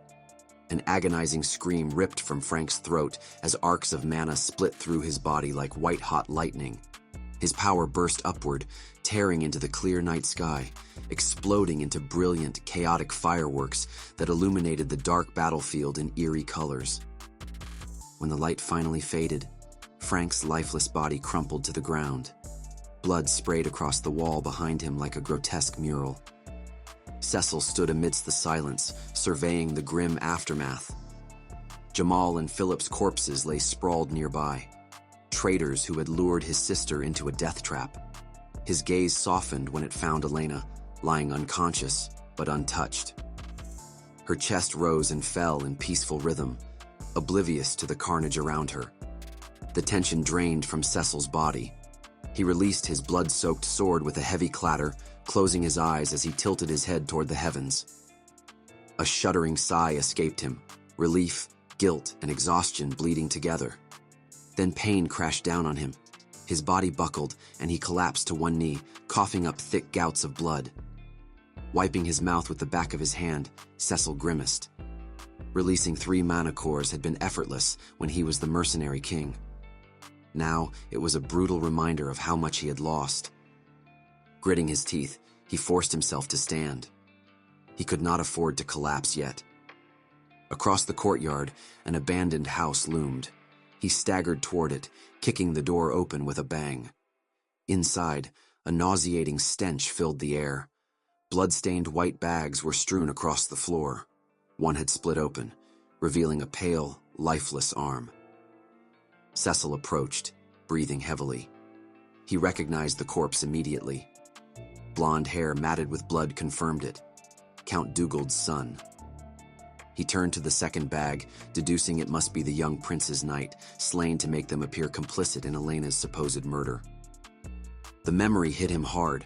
In his past life, the discovery of these bodies had ignited a brutal territorial war, dragging both houses into ruin. He refused to let history repeat itself. From the small pouch at his hip, Cecil retrieved a black candle, an artifact used for swift, silent destruction. He lit it, tossing it into the heart of the abandoned house. Flames erupted instantly, hungrily devouring the corpses and the lies they carried. Without looking back, Cecil scooped Elena onto his back, cradling her against him. He moved quickly, vanishing into the night with only the crackle of flames behind him. In his heart, he swore he would not let the Duke's twisted plan succeed. High above, hidden among the branches of a gnarled tree, a hooded figure watched silently. As Cecil disappeared into the night, carrying his sister to safety, the figure melted into the shadows without a sound, vanishing like a ghost. The assassin's dispatch to Perdium had failed. An oppressive silence weighed over the shadowed chamber, broken only by the low rustle of cloaks as dark figures emerged from the gloom and took their places around a wide circular table. In the center, a flickering holographic projection bathed the room in cold blue light, revealing the kneeling form of a man clad in a tattered black hood. His head was bowed, trembling beneath the scrutiny of those who watched. From the far side of the table, one figure leaned forward, his voice a venomous growl. He reminded them that Frank, one of their finest operatives, had been sent, along with bribes paid to the guard knights. Yet the mission had ended in failure, and not a single target, not even the girl, had been eliminated. His fury boiled over as his fist crashed down onto the polished stone, the sound sharp and cracking like a whip. Another figure shifted in the shadows, his face hidden, but the scorn in his voice unmistakable. He accused the kneeling man of misjudging both the girl and the mission, questioning whether the fool had ever truly understood what he was walking into. The hooded man shuddered where he knelt, his voice a thin, ragged thread. He claimed the failure was the work of Cecil Perdium, the name forced from his lips like a reluctant confession. Frustration flared beneath his words, and his jaw clenched so tightly that his teeth ground together with a faint, brittle click. From the circle of onlookers, a third figure stirred, his silhouette barely distinct from the surrounding gloom. He turned toward the man beside him, skepticism curling through his voice as he repeated the name, Cecil, as if it were poison on his tongue. The man with clenched fists, now pressing both hands flat against the cold surface of the table, let out a bitter, derisive laugh. He scoffed at the suggestion, his voice brimming with contempt, dismissing Cecil as a pitiful lost cause. Another figure, broad-shouldered and imposing, his face obscured by shadow, finally moved. Lifting one hand slightly, he addressed the hooded man with deliberate calm. He reminded the kneeling figure that Cecil Perdium was so notoriously useless that no intelligence on him had even been deemed necessary. The accusation lingered in the air. This was not a complication, only a convenient excuse, and a poor one at that. The hooded man stiffened, breath quickening, as beads of sweat caught the projection's cold glow across his brow. His throat tightened, dry with humiliation, each swallow a struggle against the shame creeping up his spine. It was easy for the others to cast blame from the safety of shadowed corners, to assume incompetence. But they hadn't seen what he had. They didn't understand. Cecil Perdium, whatever they thought of him, was not the man their intelligence described. The memory of their encounter remained vivid, seared into his mind like a brand. Cecil, wreathed in a furious halo of mana, his sword moving with deadly clarity. The very air had crackled and warped around him, the force of his presence distorting the world like heat over stone. He remembered the way Cecil moved, an effortless, merciless dance of blade and fury. One assassin had fallen in a single fluid stroke, another had lost his head before his weapon even cleared its sheath. Then there was Frank, their strongest, who had fought with unmatched precision and strength. Even he had been reduced to nothing more than a target, easily read, effortlessly dismantled. Cecil had slipped through his defenses like mist, striking with a calm brutality that defied belief. The final blow had come swift and absolute. Cecil's blade piercing Frank's chest, then releasing a blinding surge of energy that shattered the core of his mana, extinguishing him in a single flash of spent light. The memory surged again. Cecil stepping into the abandoned house where the Duke's son lay cold and dead. Without pause, without remorse, he had set the building ablaze, fire consuming all evidence of the slaughter. Moments later, he emerged from the smoke, his unconscious sister slung over his shoulder, vanishing into the night as if the darkness itself obeyed his will. He's not the man they thought he was. The realization settled in the kneeling figure like ice in his veins. He's something else entirely. The hooded man looked up as two of the shadowed figures shifted before him, one with a fist pressed hard against the stone table, the other standing stiffly, arms crossed in silent condemnation. Still on his knees, the man pressed his case, voice taut with urgency. He insisted there should be justification for House Perdium to ignite a territorial war against House Digald. That was the point. He had ensured the path was clear, the blame properly planted. Then, once more, he begged for another chance to finish what he had started. His words were met with a storm of outrage. Figures seated around the circular table snapped to life, voices rising in fury. One barked for silence, demanding how an entire intelligence division could fail to properly assess a single, seemingly insignificant heir. Another spat venom, asking whether the fool had any idea how much time and effort had been wasted cleaning up his mess. A third scoffed with disgust, questioning how he even dared to speak of second chances after fumbling such a critical mission. The chorus of contempt grew louder, unified in condemnation. They shouted for his removal, called for the disgrace to be ended, the failure erased. Beneath their judgment, the hooded man bowed his head, but not in surrender. He hid his expression beneath the cowl, not fear, not regret, but something colder, something that waited. A sudden hoarse voice cut through the rising storm of argument, slicing the tension with a single command. The room fell instantly into a heavy, unnatural silence. All eyes turned to the man seated at the head of the table, his presence elevated above the others like a monarch upon his throne. Behind him, a circular window poured in a pale, violet light that cloaked his face in deep shadow, rendering his expression unreadable. The hooded man froze, every muscle locked. He remained silent, waiting.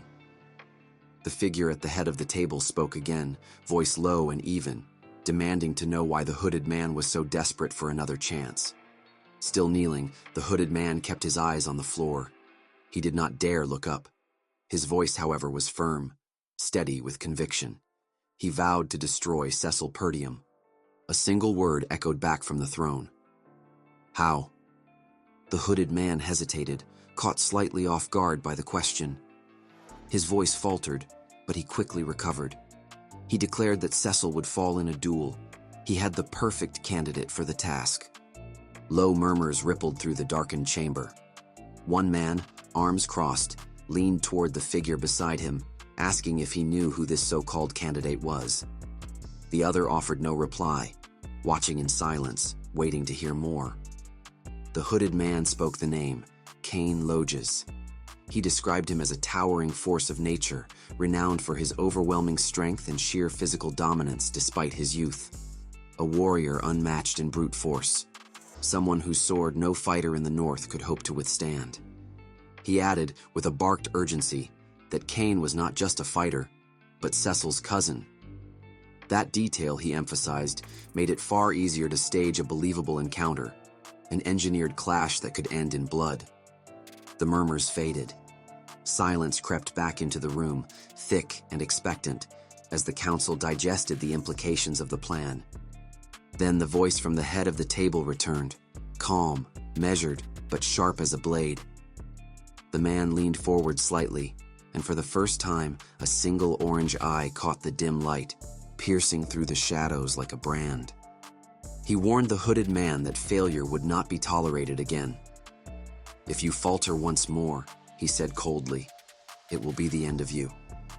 The sky hung heavy with overcast clouds above the training hall of Perdium Castle, a cold gray light casting long shadows across the stone courtyard. Behind the castle, the snow-covered mountains loomed, their peaks lost in the mist. At the entrance of the hall stood Fergus, a knight of House Perdium, one hand resting against the cold stone wall, the other on the hilt of his sword. He stepped forward and called out, announcing that the young master's meal was ready. But then he paused, his voice trailing off as his gaze fixed on the scene before him. Without warning, a string of mana, thin, vine-like and humming with energy, shot through the air toward Fergus. Before he could react, it coiled around the spare sword mounted on the wall beside him, right where his hand had just been. Fergus froze, eyes wide as the glowing strand tightened and pulled. The sword wrenched free from the wall and flew across the hall with a smooth, arcing motion. Cecil caught it by the hilt without so much as flinching, as though it had come to him by instinct alone. Cecil stood at the center of the training ground, methodically slicing the air with the sword, testing its balance and the responsiveness of the blade. Each motion was clean, efficient. He seemed satisfied, with both the flexibility of the weapon and the precision of the mana thread that had summoned it. His focus broke as he noticed movement at the edge of the hall. He raised a brow, gaze settling on Fergus. The old knight approached with steady steps, stopping a short distance from Cecil. He placed one arm across his chest in a respectful bow. Fergus offered a quiet apology, explaining he hadn't meant to interrupt. It was clear the young master had been deeply immersed in his training. With his sword resting over his shoulder, Cecil gave a small nod in acknowledgement, only now realizing that Fergus had entered the hall. Then, with a hint of curiosity in his tone, Fergus raised his head and asked about what he had just witnessed. Cecil shifted his stance slightly, slipping one hand into his pocket. With the other, he extended the sword, letting the same mana thread coil once more around its hilt.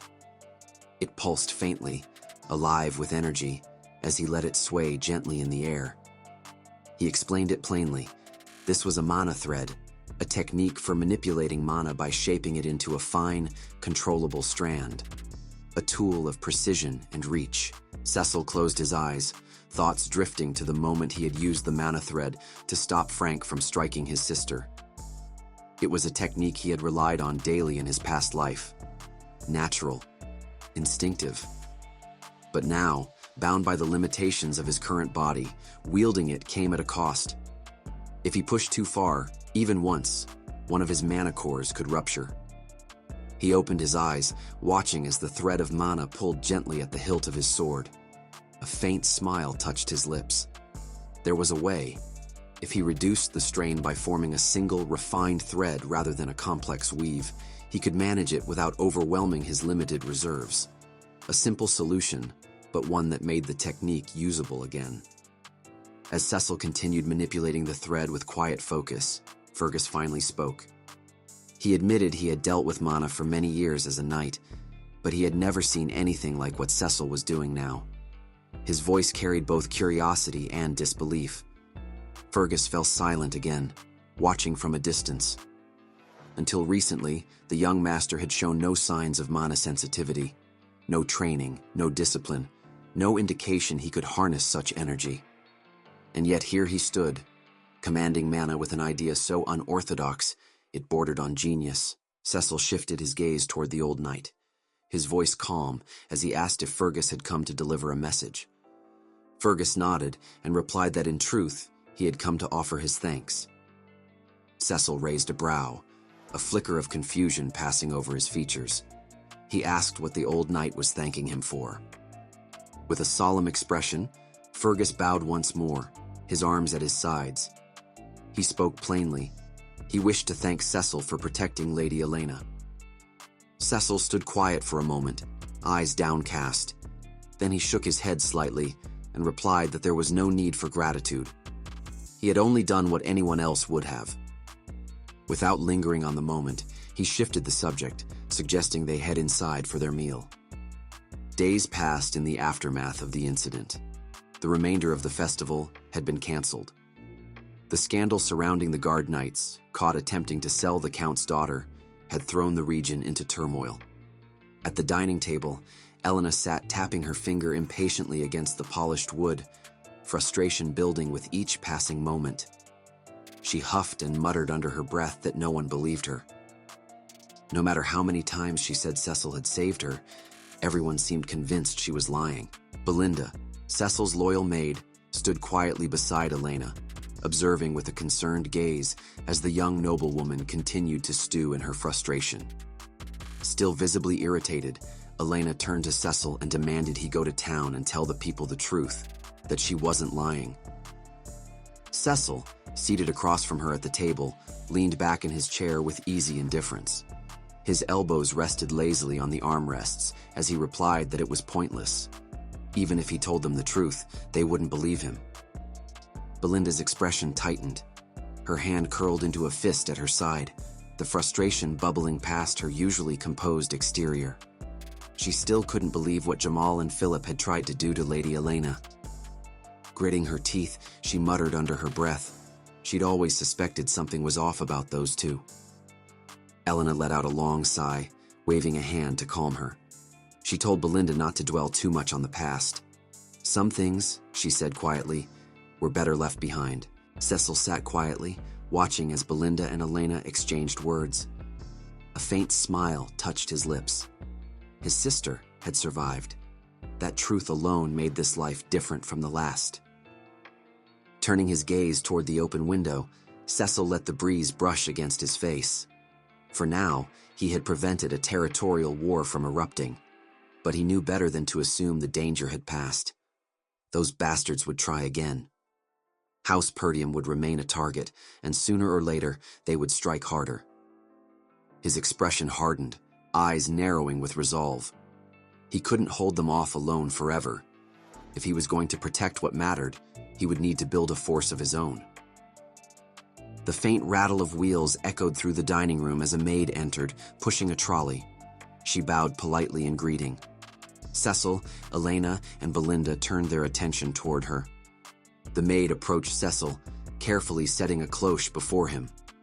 As she leaned in, Cecil reached for his fork, thoughts already shifting to practical matters. He would need to understand the territory's finances before any plan could move forward. But as the cloche was lifted, he froze. On the plate sat a single, small slice of bread. Cecil blinked, brows lifting in disbelief. He glanced at Belinda and, with dry sarcasm, gestured to the plate and asked if they were serving dessert first. Belinda exhaled with a chuckle, eyes closed in exasperation. "Dessert?" she said. "The Perdium territory can't afford luxuries like that." Before Cecil could respond to Belinda's remark, a thunderous roar echoed from beyond the castle walls, shattering the quiet of the dining hall. A booming voice called out, demanding compensation. Outside, a towering man with a round belly stood among a growing crowd, cupping his hands around his mouth as he shouted up at the castle. He bellowed that the townsfolk demanded repayment for the losses they suffered when the festival was abruptly cut short. A restless crowd had gathered at the iron gates of House Perdium. Villagers brandished pitchforks, hoes, and other makeshift tools as weapons, their voices rising in anger. At the front, a red-faced man jabbed a finger toward one of the soldiers stationed at the gate, shouting for the one in charge to come out. He ranted that the rich didn't care for the plight of commoners, and that they would no longer be ignored. The soldier, caught off guard, raised his hands and pleaded with the crowd to calm down, his voice nearly drowned out by the shouting. Inside, the din rose to such a pitch that Cecil, bewildered by the chaos, stood and threw open the window. Leaning out, he scanned the scene below, his brows drawing together as confusion and unease gripped him. He had no idea what had sparked this unrest. Belinda approached, stopping at Cecil's side. Raising a hand thoughtfully to her mouth, she murmured that she had a feeling something like this would happen. Cecil turned to her, startled, a sharp look of confusion in his eyes. Belinda closed her eyes and exhaled a weary sigh. Cecil should have realized that many of the merchants in their territory depended heavily on the income brought in by the seasonal festivals. Tourism was their lifeline, and until last year, it had barely been enough to keep them afloat. Cutting the festival short meant cutting off their only real source of profit. Of course, they were furious. Cecil stood silently, her words sinking deep. His thoughts churned. He had no idea things were this dire, but why would he? In his previous life, he had never bothered to concern himself with House Perdium's finances. It hadn't mattered to him then. Now, it did. As Cecil turned away from the window, he cast a sidelong glance at the restless crowd below, a knot tightening in his chest. He hadn't realized things had deteriorated this much. If left unchecked, the merchants were bound to grow violent. He turned sharply to Fergus, gesturing toward the angry mob. What were the soldiers doing? He demanded. They needed to send a unit out, now, to maintain order and keep the peace. Fergus simply closed his eyes and smiled faintly beneath his mustache. "We don't have any soldiers," he said. Cecil blinked, stunned. The old knight elaborated. Most of their forces had been dispatched to the outpost near the monster forest to help with reconstruction after the last orc attack. But before Fergus could finish explaining, Cecil cut him off. He already knew. The soldiers were stretched thin, rebuilding in the north after repeated barbarian raids, and constantly defending the eastern border from the monsters that lurked in the forest. Perdium's forces were always engaged, always outnumbered, always at war. Cecil clicked his tongue in irritation, jaw tightening as the weight of reality settled in. They were short on both funds and manpower. It was absurd.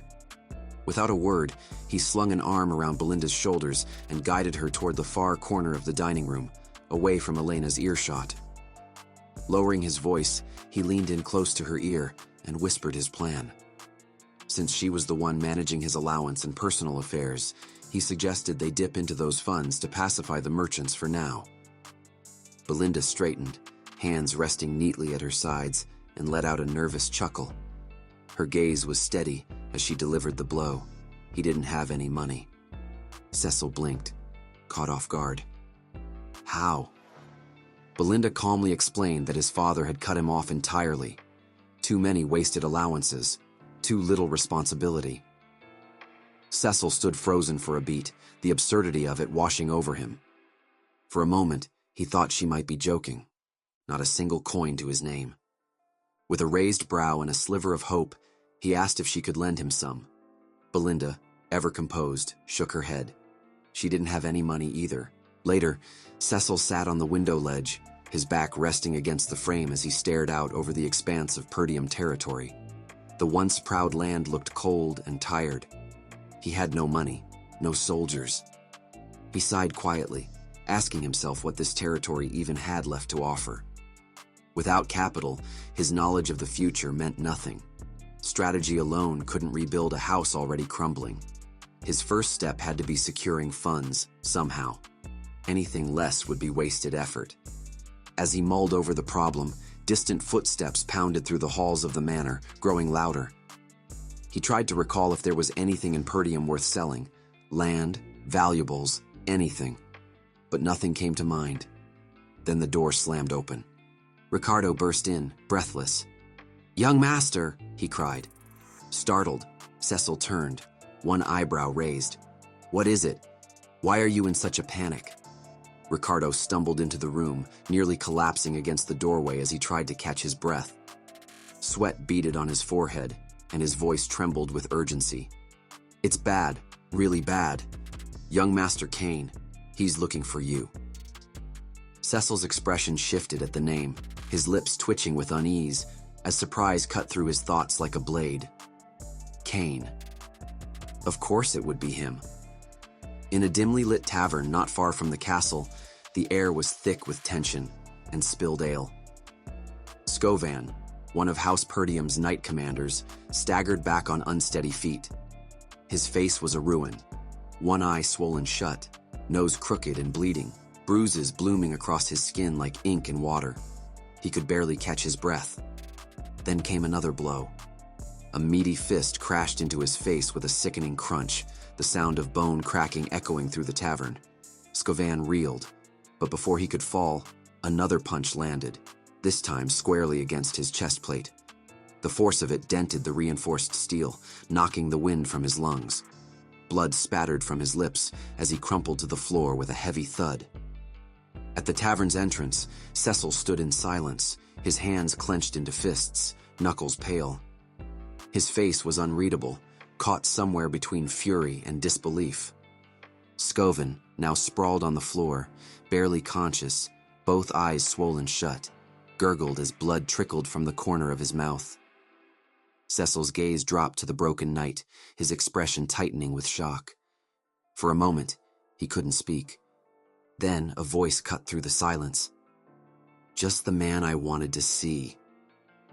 Cecil turned slowly, eyes narrowing as they met the towering figure now stepping into the light. The man stood over 7 feet tall, his build massive, his presence commanding. A smug grin curled across his face. "Hello, cousin," Cain said, his tone soaked with mockery, a glint of malice gleaming in his eyes. Cecil glances up as Cain's booming voice cuts through the air. "There he is, the so-called man of honor." The taunt draws every eye in the room, and Cecil's gaze lands on the colossal figure looming over him like a mountain eclipsing the sun. Cain is so massive that Cecil's line of sight barely reaches his abdomen. He'd have to crane his neck just to meet the man's face. With a tone caught between amusement and mockery, Cain addresses him as cousin. Cecil, however, isn't laughing. His reply is a razor-sharp "oh," icy and clipped, his brows flickering with irritation. After a brief pause, fragments of his past life rush back, and suddenly, he knew the man before him. That smug face was unmistakable. Cain Lodges, heir to Count Lodges, a family long bound to House Perdium by blood and battle, unwavering in war and peace. Even as a boy, Cain had loomed over others, his unnatural height fueling his arrogance. Now, years later, he was just as massive, just as oppressive, his presence as suffocating as ever. Cecil's mind drifts into the past, where Cain had been both his only friend and his enemy. Their bond had always been tangled, a relentless push and pull of competition. Now, they lock eyes, or as much as possible given Cain's towering frame, the air between them thick with unspoken words and old wounds. Cain, exuding effortless arrogance, strides forward, stepping clean over a wounded knight gasping on the floor. His boot crushes past the man without a glance, as if he were nothing more than debris in his path. With swift urgency, Cecil motioned Ricardo over and demanded an explanation. The young knight was visibly shaken, his words stumbling over each other as he glanced at Scoven's broken form. We were investigating a disturbance at the pub, Ricardo managed, swallowing hard, and found Lord Cain there, lounging with his knights like the place belonged to him. Cain's eyes locked onto them the moment they entered. "So," he drawled, swirling his drink, "are the stories true about our heroic master Cecil?" Before anyone could respond, Commander Scoven, perhaps too eager to sing Cecil's praises, launched into a detailed account of his battlefield exploits. All the while, Cain listened with an unreadable expression, punctuating each revelation with deep swallows of his liquor. The praise died in Scoven's throat as Cain's hand snapped shut around his jaw like an iron vise. His eyebrows shot up in startled pain. Cain leaned in close, his voice dropping to a lethal whisper as his grip tightened. "You dare spin lies to the heir of House Loges?"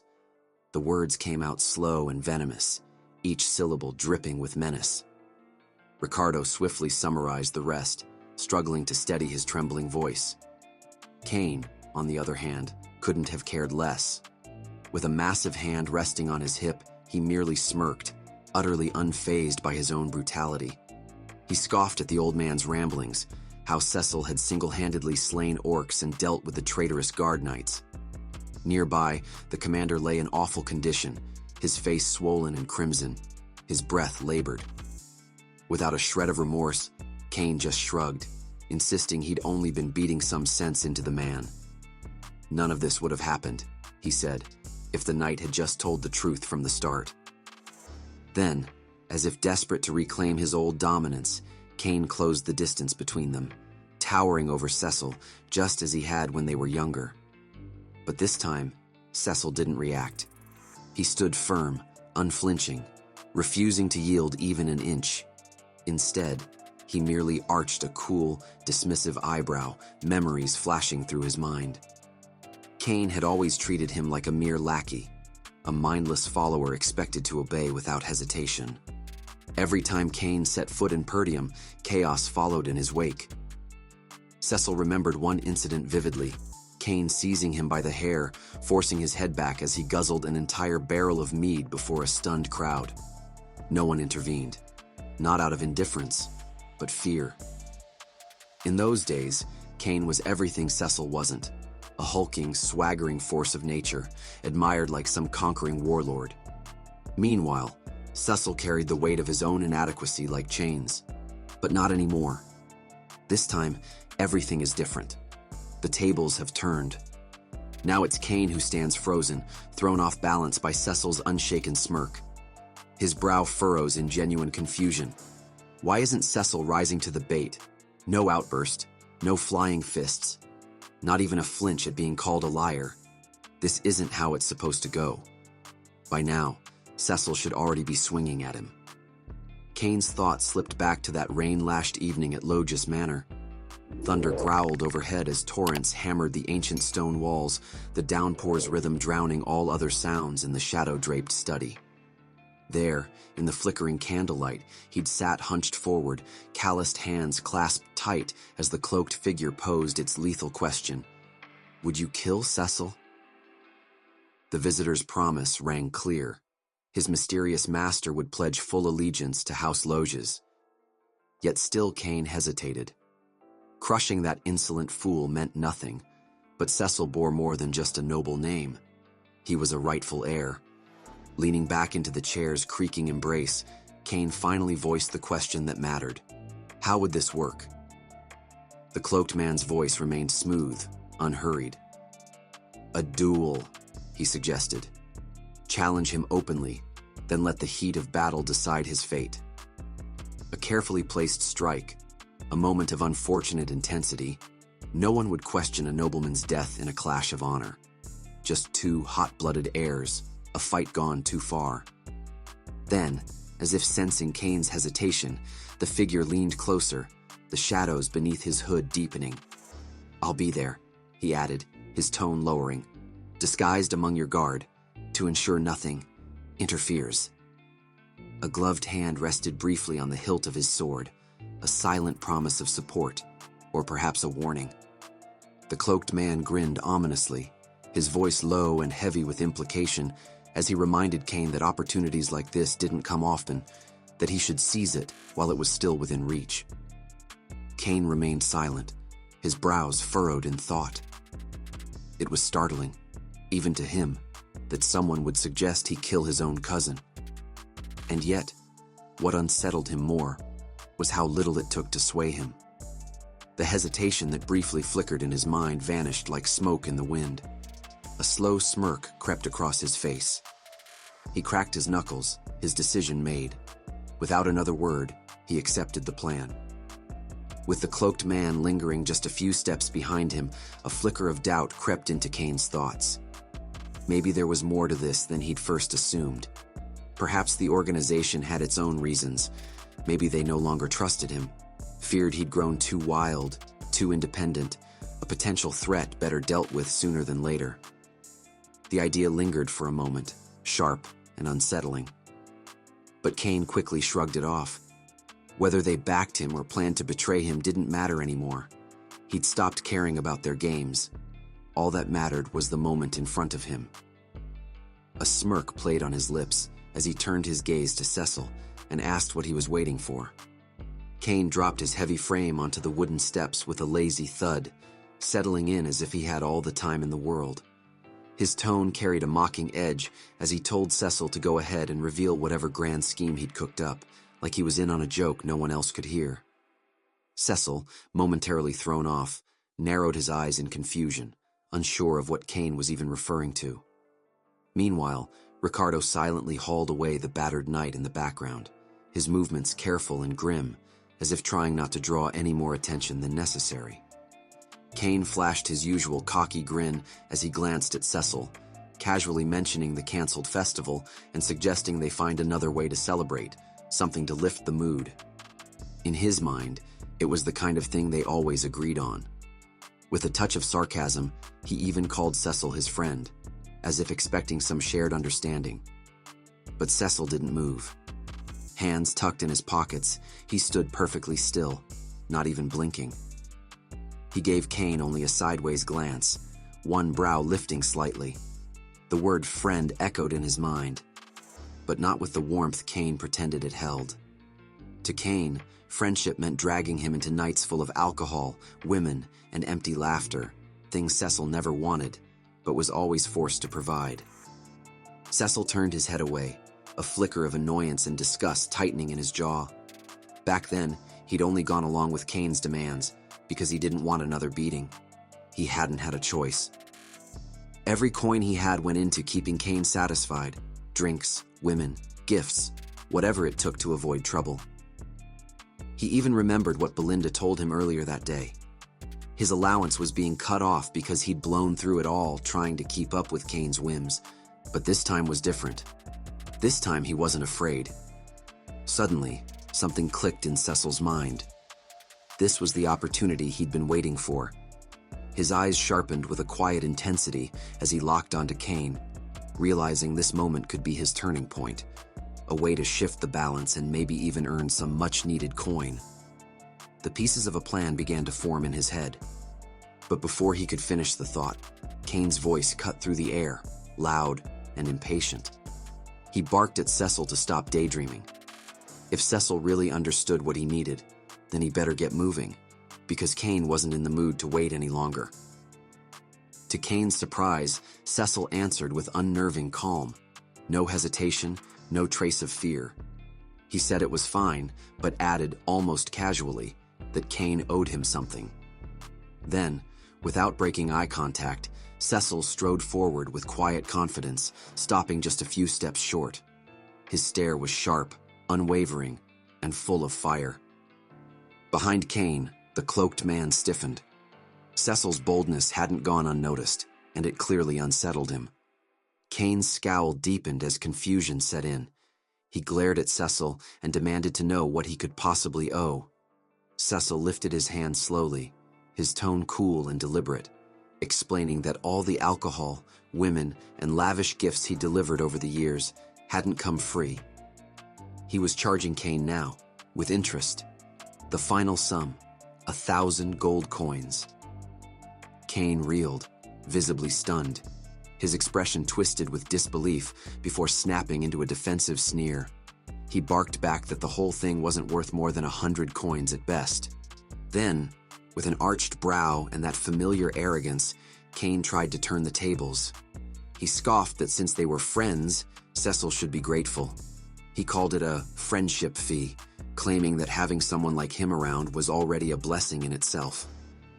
Cecil let out a dry, humorless laugh. He asked if this twisted sense of loyalty was really what Cain considered friendship, because from his perspective, he'd always just been a convenient tool, dragged out whenever Cain needed something. His gaze sharpened as he locked eyes with the towering brute in front of him. Then, in a voice low and unwavering, he told Cain to either repay his debt or get crushed. He wasn't playing games. He needed a mountain of gold, and Cain was standing in the way. The tavern fell into absolute silence. Every patron turned to stare, wide-eyed, as their young master challenged a man built like he was carved from a slab of war-forged iron. Ricardo stood frozen, still mid-step, eyes darting between the two. He couldn't tell if Cecil had grown bold or lost his damn mind entirely. Cain slammed his foot against the wooden floor, the sharp crack of impact reverberating through the tavern like a warning shot. His voice rose, laced with fury, as he barked that Cecil was getting far too bold for his own good. Just because the leash had been loosened didn't mean it was gone. But Cecil didn't flinch. He met Cain's glare head-on, silent and unshaken, his expression unreadable. Not a single word left his lips, only that unwavering stare, steady as stone.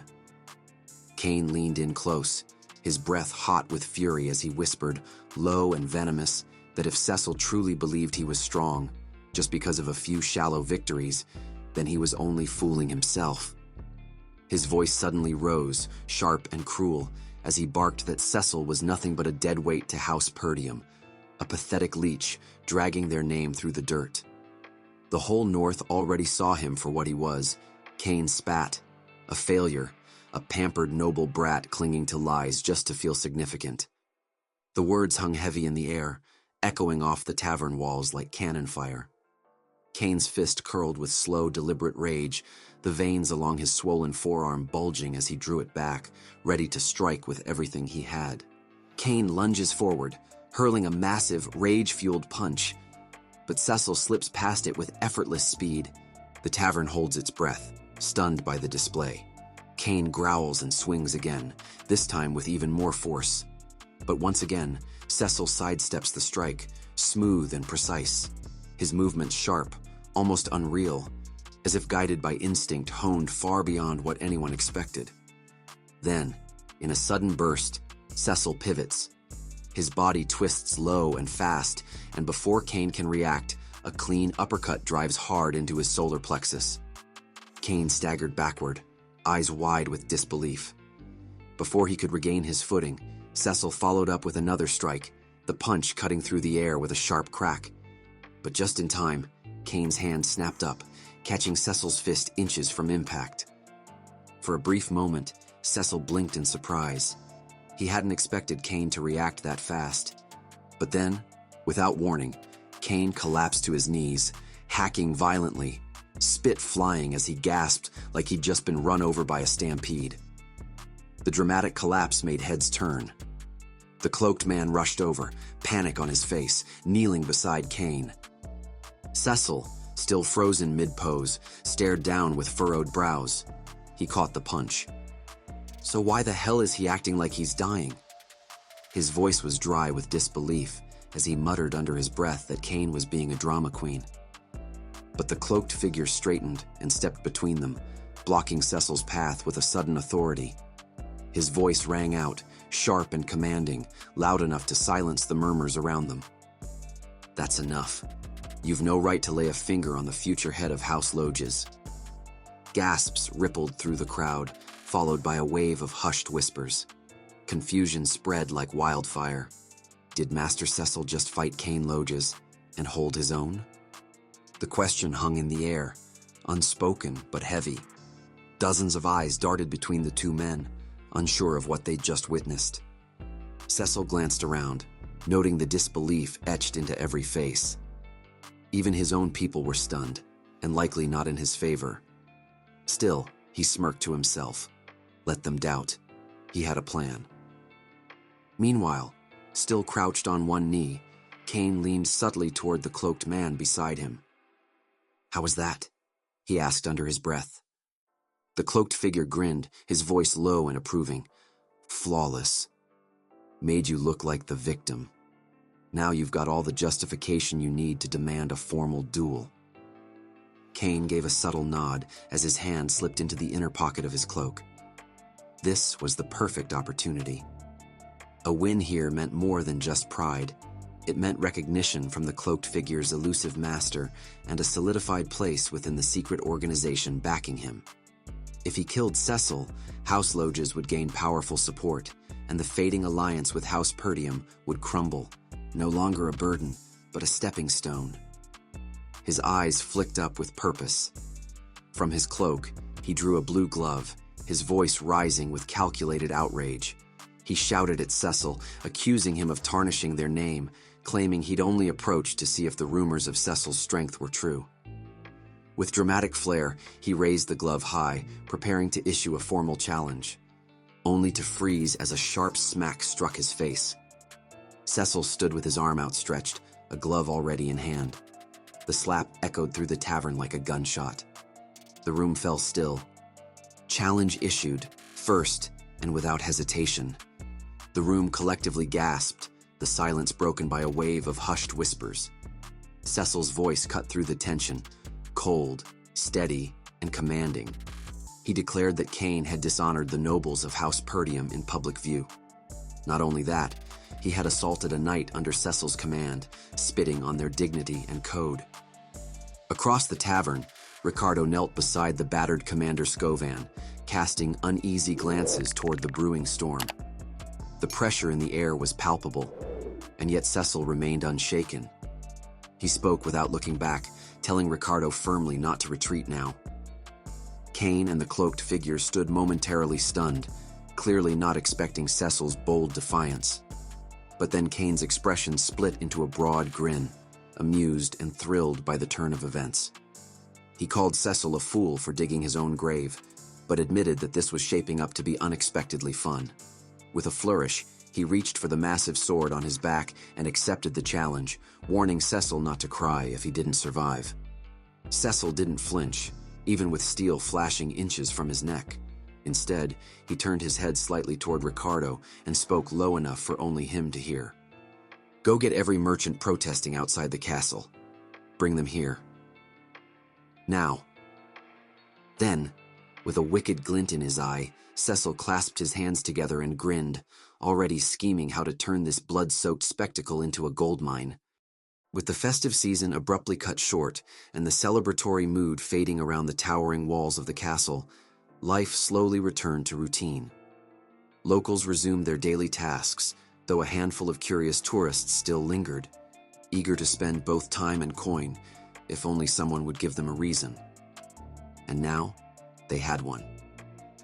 At the center of the newly cleared arena, Cecil stood with casual composure. One hand rested loosely on the hilt of his sword, the other tucked into his pocket, his gaze fixed forward with a glint of determined amusement in his eyes. Across from him towered Lord Cain, a hulking brute who carried himself like a noble, yet wore no shirt, his massive blade slung over one shoulder like a toy. The crowd around the arena surged with anticipation. The duel had already stirred interest across the territory. A sharp-tongued business mogul prowled the edges of the ring, shouting for the gamblers to bet everything on Lord Cain. Most cheered in agreement, convinced that this was the long-awaited downfall of the so-called disgrace of House Perdium. Cecil, they said, would finally get what he deserved. In the bustling stalls surrounding the arena, a trader hollered over the noise, eagerly advertising his goods. He waved a handful of fabric in the air, shouting about a special deal, 3 for the price of 2. his voice strained to rise above the clamor as curious passers-by paused to inspect his wares, weighing their worth with quick glances and idle chatter. The whole area buzzed with life, the noise of vendors, spectators, and gossip blending into a chaotic hum. Not far off, another voice bellowed, deep and commanding. The bet manager, a stout man with sweat glistening on his brow, shouted for the growing crowd to form a line. He clutched a worn ledger in one hand and scratched down names with the other, carefully recording each bettor's choice and stake. Voices rang out in unison. The name Lord Cain shouted over and over again. The bet manager urged everyone to wager everything they had on Cain. His confidence was absolute. There was no doubt in his mind, nor in the minds of most gathered there, that Cain's victory was already assured.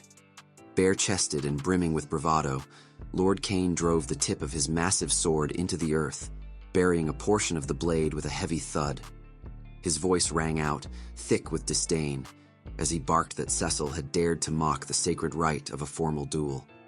With a sneer tugging at the corners of his mouth, Cain drew the blade up and laid it against his neck in a theatrical gesture, eyes narrowing into slits. He issued one final warning. Surrender or not, his sword would not be stopped. No mercy would be given. Cecil remained silent, brow faintly furrowed, not quite sure what Cain hoped to accomplish with such bravado. Still, he gave a small nod in response. But behind Cain's snide grin and the quiet, watchful gaze of the cloaked man standing nearby, Cecil saw it clearly now. Their true intent was written all over their faces. They weren't here for honor or spectacle. They were here to kill him. Unbothered by Cain's threat, Cecil moved forward with calm, steady steps. His gaze never wavered as he approached, his tone light but resolute. With the crowd gathered and ready, he suggested they begin. Just outside the edge of the arena, the cloaked man watched with a faint, knowing smile. He raised a hand toward the betting clerk and remarked that this hardly seemed like a contest worth wagering on. The clerk's face paled. Beads of sweat formed on his brow as he looked down at the betting ledger. One nearby spectator paused, a brow raised in confusion, while another froze mid-sip of his drink. Flustered, the clerk began to flap his papers, panic rising in his voice. Not a single bet had been placed on the young master. At that, Cecil turned his head sharply toward him, his gaze cold and cutting. As he turned back to face Cain, the crowd began to murmur. Their voices filled the air with disbelief. Of course, no one had bet on Cecil. Why would they? To them, he was a failure, a hopeless heir with no future. No one expected him to stand a chance against Lord Cain. Lord Cain chuckled smugly, his grin stretching wider as the crowd's roaring support bolstered his pride. He threw a glance at Cecil and mocked that even his own people stood against him. Yet Cecil remained still, his posture relaxed, as if none of it concerned him. The bet manager, watching the scene unfold, couldn't help but pity Cecil. He called out, suggesting the odds be changed. At least let people bet on how long the poor fool would last before collapsing. Just then, heavy footsteps echoed near the betting stall. A figure clad in dented blue armor stepped forward and dropped a bag of coins onto the table with a sharp thud. The manager flinched. It was Scoven, his face bruised and battered, supported by Ricardo at his side. Cecil caught sight of the scene and smirked. But before the moment could settle, a larger bag of coins slammed down atop Scoven's, dwarfing it completely. Lady Elena stood there, her presence commanding, and beside her, Belinda matched her resolve, placing her own bet. Both Scoven and Ricardo stiffened in surprise, and so did Cecil. The crowd that had been jeering moments before fell into murmurs, heads turning at the sight of Lady Elena placing such a bold wager. Elena asked the manager if her bet was enough. The man, still wide-eyed, assured her it was more than sufficient as he peeked inside the overflowing pouch. Beside her, Belinda gave a small sigh, reminding Elena that she had tried to dissuade her from this decision, and quietly hoped her mistress wouldn't come to regret it. The cloaked man scoffed quietly behind Belinda's back, then turned his focus once more to the tension rising between Cain and Cecil. Cain, growing impatient, remarked that enough time had been wasted already. He told his cousin to prepare himself. Cecil remained unfazed. With a calm voice, he pointed out that it wouldn't look good if he charged first. After all, he was the older cousin here. Then, with a smooth motion, Cecil drew his sword. He spun it lightly in his hand, the blade moving with the ease of someone long accustomed to its weight. His eyes locked onto Cain, his expression sharp and unreadable. He told Cain to come at him. Cain stood still for a moment, briefly wondering where Cecil's sudden confidence had come from. But it didn't matter. Whether Cecil was older or not, he didn't care. Cain tightened his grip on his greatsword, bending his knees ready to pounce. The bell rang, signaling the start. Cain sprang forward with brutal speed, his eyes glowing crimson, his blade raised high above his head. A devilish grin curled his lips as he brought his massive sword down with crushing force. But Cecil caught the strike, his blade ringing with the impact. Cain sneered, mocking Cecil for pretending he had a reputation worth defending. Without missing a beat, Cain shoved Cecil off balance with a powerful upward swing. Then, fluid as a predator, Cain grabbed the sharp end of his own blade with one hand and brought the hilt crashing down toward Cecil's head. Cecil ducked and twisted, raising his sword behind him just in time. The hilt slammed against Cecil's blade instead of his skull, striking the ground with a heavy thud. But Cain wasn't finished. Even mid-air, he snapped his knee back and fired it forward in a vicious strike. Cecil, already moving, evaded the attack with swift precision. Cain's knee cut through nothing but air, the force of it scattering dirt and debris as the ground shook under his missed blow. Dust settled over the arena as Cecil and Cain stood a few paces apart, the tension thick between them. The crowd stirred with murmurs, many claiming that just one strike from Lord Cain would be enough to end anyone. Their words carried easily across the space, and Cain smirked, his ego swelling as the cheers fed his pride. Cecil, watching the confidence radiating from his opponent, merely raised a brow. Pathetic, he thought to himself. Meanwhile, in the crowd, Belinda watched the fight with growing horror. She clutched Lady Elena's shoulders, shaking her in a panic, insisting that they needed to stop the duel before Cecil ended up seriously hurt. Elena didn't respond, her irritation with Belinda's outburst clear in her cold stare. The cloaked figure, catching Belinda's desperate pleas, chuckled under his breath. It was too late for such concerns. It didn't matter who stood against Cain. Once they crossed blades with him, their fate was sealed. The cloaked man watched with growing satisfaction. He knew Cain's battles followed a familiar pattern. Once his opponents felt the crushing weight of Cain's strength, their confidence broke. Fear seeped in, and they fell back on evasion, desperate just to survive. But exhaustion always came next, and with it, a fatal opening. That was how Cain crushed everyone, again and again. The clash resumed. Cain lunged forward, his greatsword slicing in wide, vicious arcs, left, then right, each swing heavy enough to split a man in two. But Cecil weaved through the strikes, ducking low, sidestepping with sharp footwork, always a breath away from the steel. Cain kept his grin, amused by the spectacle. He called out mockingly, saying Cecil was scurrying around like a nimble little rat, but he conceded the brat's dodging had improved. Still, Cain wasn't done yet.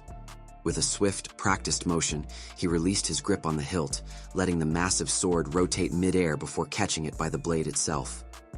Now wielding it like a giant bat, he swept low, aiming for Cecil's ribs, his voice jeering that Cecil had always been good at running from his problems. But Cecil was faster. He raised his sword just in time to intercept the low swing, steel crashing against steel. Yet Cain's grin only widened. With a sharp tug, the curved hook at the end of Cain's blade caught Cecil's back, pulling him forward with brutal force. Cecil's eyes briefly widened in surprise, before Cain heaved and flung him skyward, sending him hurtling into the air like a ragdoll. Gasps rippled through the crowd as all eyes tracked the young noble flung into the air. Ricardo, barely managing to keep Scoven upright, cried out in disbelief, his voice cracking with panic. Across the arena, the cloaked figure grinned, certain the duel had reached its final act. This was it, Cecil Perdium's end. Still airborne, the roar of the crowd seemed to dull for Cecil. Time stretched, his gaze locked onto Cain below, and in that instant, he focused his mana into his legs. With a sharp burst, he shifted his weight midair and landed cleanly on his feet, the impact crackling beneath him. Cecil had meant to hold back, but Cain had gone too far. Without hesitation, Cecil lunged. In a blur, he closed the distance between them in seconds. Cain, caught off guard by the sudden burst of speed, froze. Before he could raise his weapon, Cecil's blade slashed across his side. The crowd fell into stunned silence. Cain staggered, stunned, his eyes darting to Cecil from the corner of his vision. Meanwhile, the cloaked man grit his teeth in frustration, unable to believe what he'd just witnessed. Cecil had used mana not to attack, but to gather momentum and launch himself back into the arena. With his back to Cain, Cecil spoke evenly, his voice carrying over the stunned hush. Cain's brute strength may have fooled him into thinking he was invincible, that he was some untouchable swordsman just because others had bowed before his power. Then Cecil turned, both hands gripping the hilt of his sword, his expression steeled with resolve. "It's time you faced the truth." Frustration flaring, Cain lunged at Cecil with a roar, swinging his massive sword and shouting that Cecil was powerless against him. But just as the blade came down, Cecil's leg shot out in a precise arc, striking the hilt of Cain's weapon and knocking it off course. The unexpected maneuver left Cain blinking in confusion. Seizing the moment, Cecil pushed off Cain's arm and launched himself into the air, spinning mid-flight. As he descended, his blade carved through the air with speed and precision, landing several clean strikes across Cain's body. Cain grunted, blood marking the trail of each cut, but he wasn't done. As Cecil touched down, Cain made a desperate lunge to retaliate. Yet Cecil was too quick. He sprang upward again, twisting in the air, and landed cleanly on Cain's outstretched sword. With a sudden stomp, he forced the blade down, driving Cain to his knees. In a fluid motion, Cecil's sword flashed once more, a single, clean slash aimed directly at Cain's exposed neck. Time seemed to pause. Cecil stood over him, his expression unreadable, cold and calm. A fine spray of blood erupted from Cain's throat. Still kneeling, he didn't move. His wide, disbelieving eyes locked on Cecil, the truth of his defeat settling into his bones. The crowd that had once roared with unwavering support for Lord Cain now fell into stunned silence, their cheers replaced by gasps of disbelief. Eyes widened, mouths hung open. None could believe what they had just witnessed. Cecil Perdium had brought the mighty Cain to his knees. Murmurs rippled through the masses. Has Lord Cecil improved that much? Did we bet wrong? Doubt began to settle in. Panic flickered in the eyes of those who had wagered everything on Cain's victory. A few clutched their betting slips like lifelines, the weight of their possible losses sinking in. Belinda, who only moments ago was trembling with fear for Cecil's life, froze mid-motion, her hands still gripping Lady Elena's shoulders. Her voice caught in her throat. Elena, by contrast, simply closed her eyes and folded her arms, a smug smile spreading across her face before a soft, satisfied laugh slipped past her lips. Scoven, battered and bruised, smiled quietly beside Ricardo. Meanwhile, the cloaked man's expression cracked. Beads of sweat gathered at his brow. His carefully laid plan, to see Cecil killed and humiliated, was unraveling before his very eyes. Cain panted heavily, his chest rising and falling as he stared down at the thin lines of blood trailing from his wounds. They were shallow. Too shallow. His brows knit in confusion, then slowly rose in disbelief as a troubling thought crept in. He held back. Cain's gaze snapped up, his teeth grinding. How? How had Cecil grown so strong?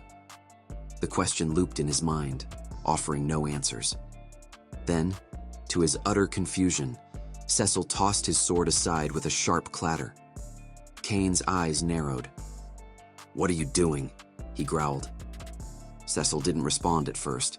He merely rolled up his sleeves with deliberate calm, his voice level, but biting. "This isn't fun," he said, "when the difference in skill is this wide." Cain stiffened. "So from here on out," Cecil continued, flexing his fingers, "I won't use a weapon. I'll teach you with my fists." Cain stared at him, stunned. Then a flicker of rage crossed his face as the humiliation sank in.